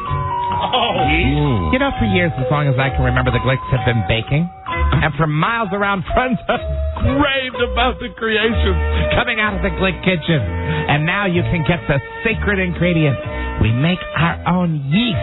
Yes, we do. I think you'll agree that my yeast makes breads and rolls taste better. Because my yeast is homemade and so fresh, you'll swear you have an infection. Jiminy Glick yeast, demand it, boy. Now back to final Low Budget Jeopardy with Alex the Geronimo. Is that yeast made anywhere near that footpath we were talking about? The yeast is being made. The yeast is being made as we speak. The Fun Bridge. The fleshy fun bridge. There's never the kitchens are always open for Jiminy Glick yeast. Tough to say sometimes, though. Sure. Now here we are at the end of the game. Who do we want to talk to first, Jiminy? Brad Franca of Oakdale, California. I love that mountain resort. All right, Brad, it's the first state to observe Mother's Day in 1910.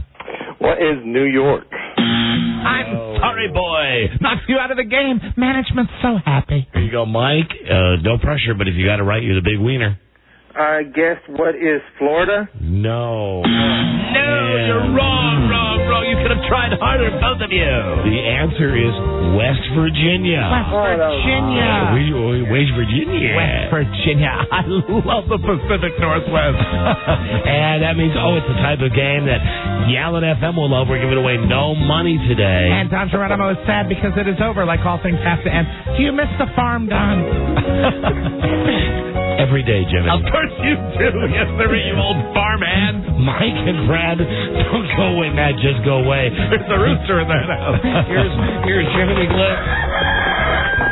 You're in the hen ass. To tell you, it's a genius. To tell you what you've won, Jiminy. First of all, thanks so much. You've been dears for playing the game. Mike and Brad, the show business careers are beginning for both of you. And I hear your gifts. Are you ready, boys? Yes, sir. Absolutely. It's a Vermont teddy bear. I want one, too. And a Vermont teddy bear for Mother's Day. Handmade in America and guaranteed for life. Call 1-800-829-BEAR or online at VermontTeddyBear.com. They work up there in the beautiful part of this United States in the Deep South, and they make wonderful teddy bears for you and yours. Yes, of course. I've been there, boy. I've traveled the world. Yes, sir. I love the Catskills, don't you? It's good times for all. Great to be here. Thanks for playing, boys, and we'll see you on the flip side. Mike and Brad, thank you, guys. Thank you very much. All right, dudes, have a good weekend. Bye-bye. And Jiminy Glick. I think it's so wonderful that you, Don Geronimo, open your heart and let the challenged play these games. Have you always been a supporter of Special Olympics?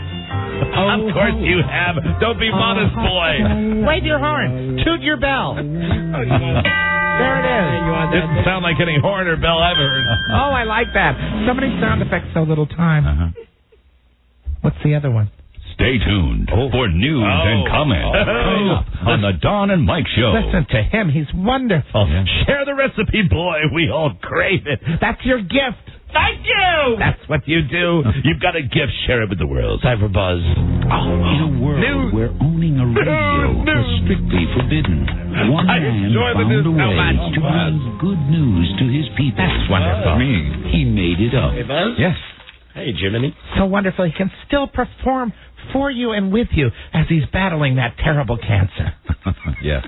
I'm so proud of you, Buzz Burbank. You like the wig? You're doing a wonderful job. Look at that. It's so natural. What's your lead story tonight on News and Comments? Tonight, NBC tries to snatch 24 away from Fox. Oh, showbiz gossip. That's right. He's digging, boy. For you, getting the Jiminy. stories each and every day. That's right. Going underneath the underbelly. For you, man. That's your gift, Buzz Burbank. Thank you. That's what you do. Keep up the appetite, boy.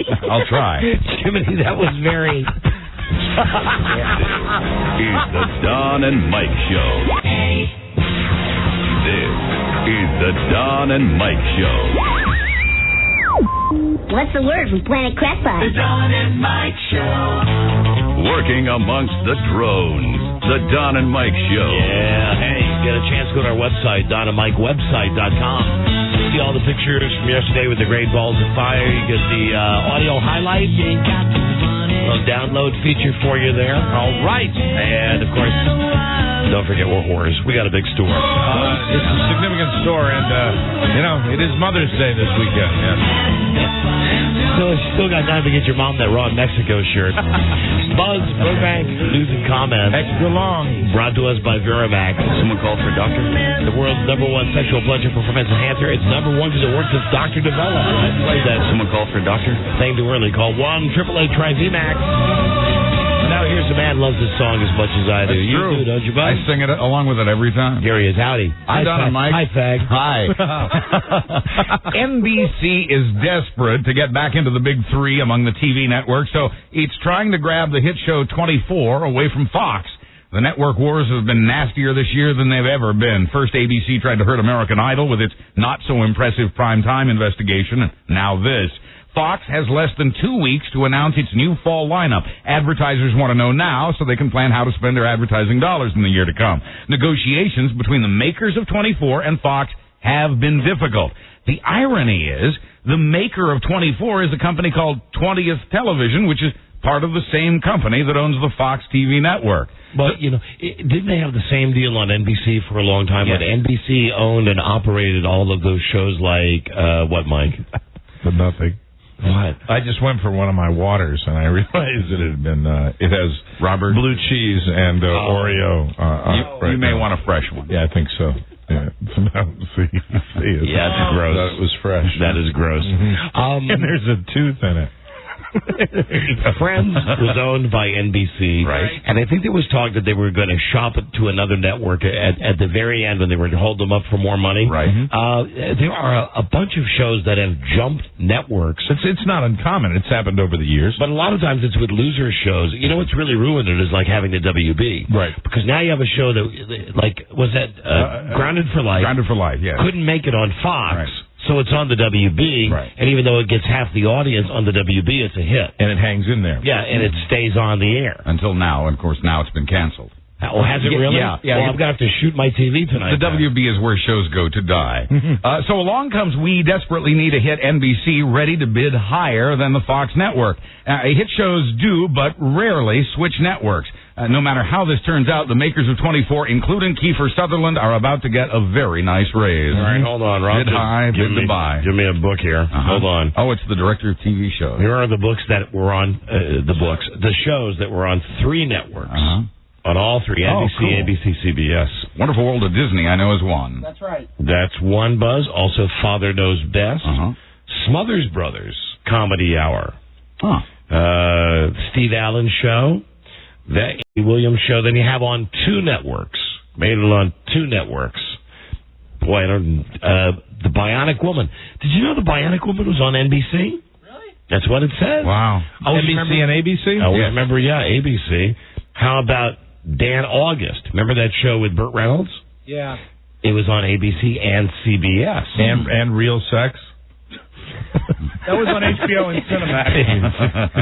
What about The Ghost and Mrs. Manure? Does anybody remember those networks? Was that on NBC 2? Was one of them. NBC was first, then it was on ABC. Really? That's what ruined it. And here's a good one from back in the day. Man, can we just compliment Buzz Burbank because he did a great job playing the Ghost?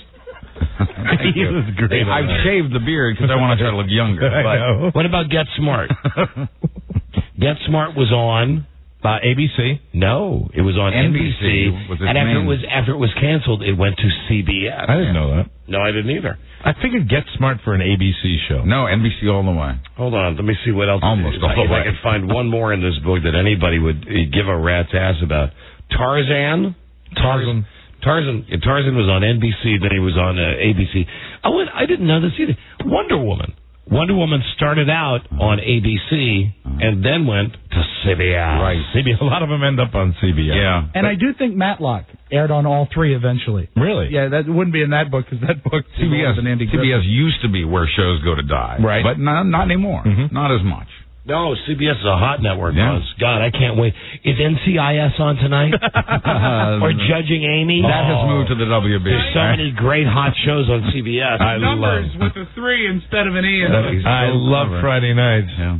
Everybody does. Well, yesterday we reported in the first 10 years, let me start over again. Yesterday we reported that in the last 10 years, there was an increase in drug arrests.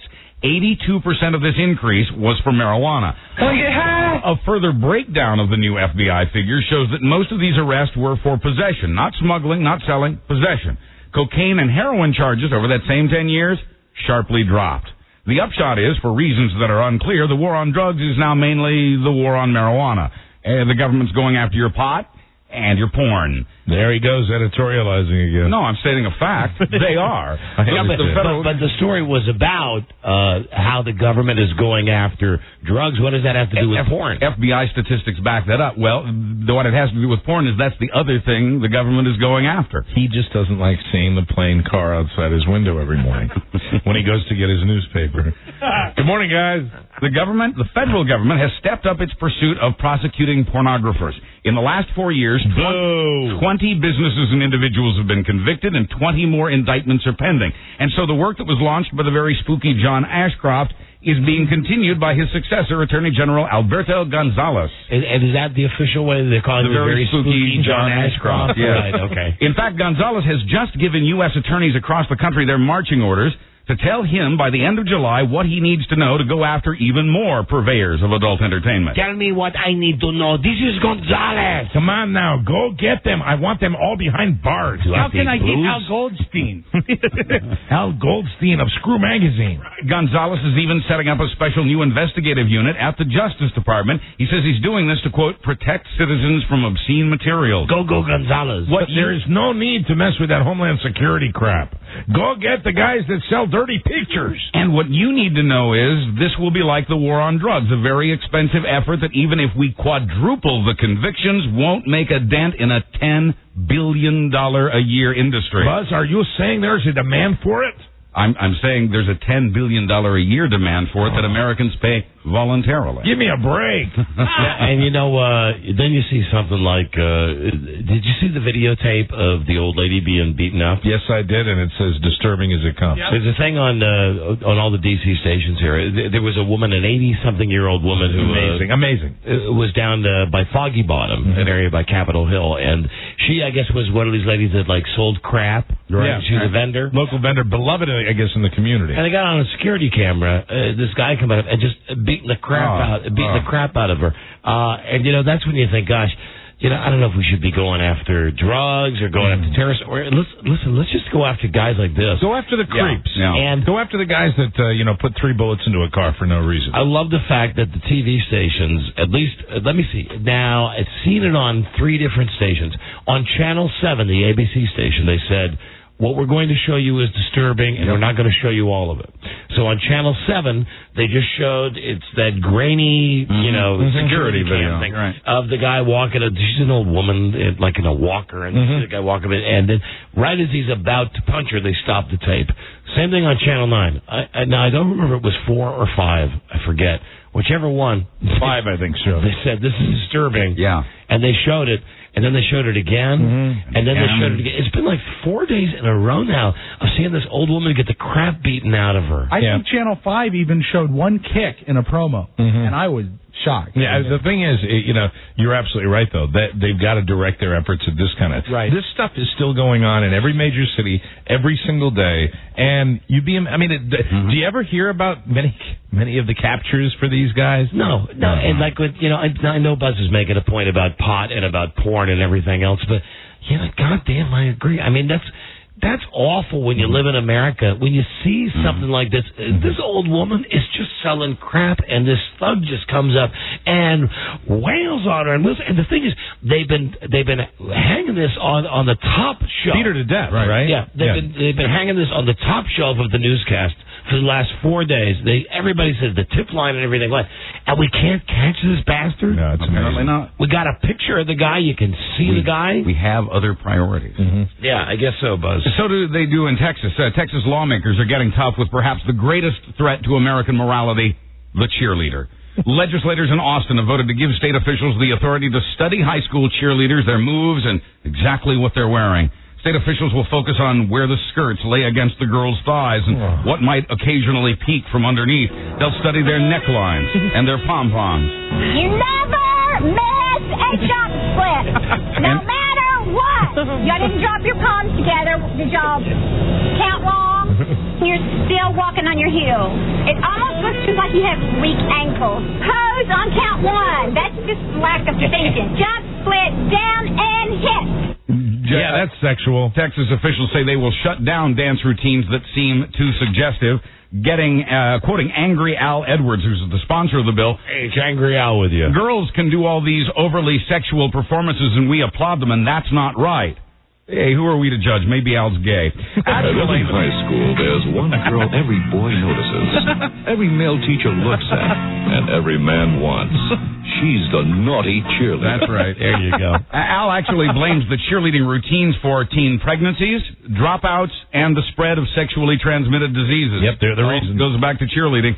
Could Texas lawmakers have focused on something more important? Quoting one female Texas lawmaker, have we done anything about health, school finance, or ethics? Never think about it. Push them back. Harder. Harder. Been around for as long as I can remember. First and 10. Do it again. I'd like to point out a great Texas cheerleader of our country's past. Yeah. George W. Bush. That's right. That's right. Sexy. And for those of you who buy all your music at Starbucks, bad news about the new Springsteen CD. Why? Starbucks has decided that one song on the disc, a song about a hooker in Reno and what she charges for the bad place, is too hot even for coffee lovers. Not their cup of tea, apparently. Oh, I don't know. No, it's fine. I ruined your joke, Buzz. So now Starbucks, kind of like Walmart. Ooh. And it turns out that one of the best male potency pills on the market is available at Walmart and Safeway and has been for years, and I'll tell you what it is when we come back. This is Sam Huff. Thank you, Buzz. More news coming right up. This is the Don and Mike Show. This is the Don and Mike Show. Gosh, I hate to interrupt. It's all been so incredibly fascinating and entertaining and instructive. Really, the time has just flown by. The Don and Mike Show. Hey, Robbie, throw out the touch tones, would you please? Give away some stuff here. Broadcasting with a belated sense of urgency, Don Geronimo and Michael Mara. We do want to thank Independence Air, the official airline of the Don and Mike Show. Yeah. They're now flying to Seattle, San Diego, San Jose, San Francisco, Los Angeles. Fly Eye and get your Happy Bags game tag. FlyEye.com. Go your own way. You realize we're running out of time? We had no time for like a game to Las Vegas today, so what the hell? Give it away. Be the 100th caller right now. 877-365-3636. Call into win. Here's Buzz. Hi, Buzz. Hi, Don and Mike. Turns out one of the best male potency pills in the market is available at drugstores, has been for years. They are garlic pills, available in small, odorless gel caps. This is Sam Huff. Garlic pills boost the creation of nitric oxide in your system, which widens the arteries and improves blood flow, which is exactly Garlic unique. I eat garlic every day, and I eat a lot of blueberries. Oopsies. That's good. Every day, lots of blueberries, and I take my garlic tablet.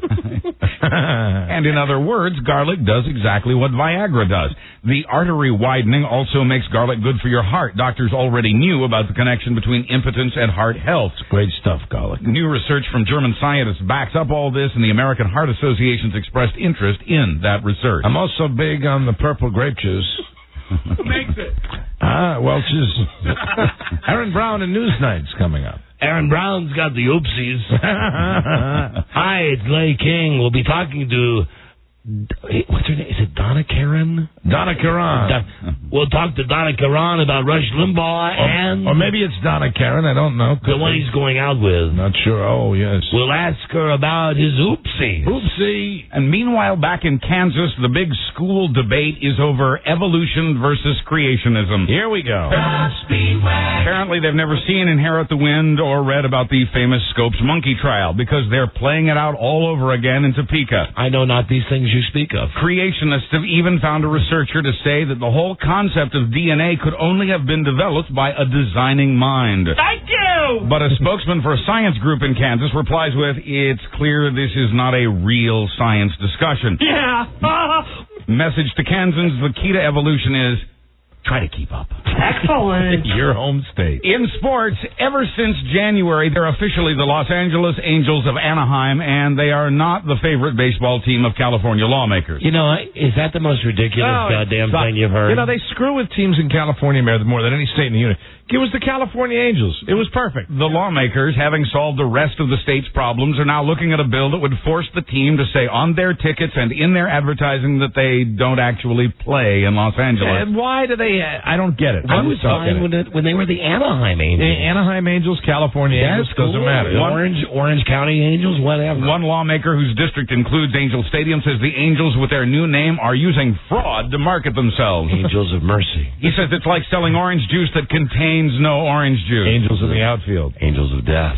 The Angels have no one to send to Sacramento to straighten this out. Angel dust. Quoting a team spokesman, our focus is on the baseball season. Right. And Yankees pitcher Kevin Brown apparently doesn't like the rule that limits teams to 9 players on the field at a time. What can Brown do for you, Buzz? After giving up 41 hits in 24 innings, Brown said the rule was the problem.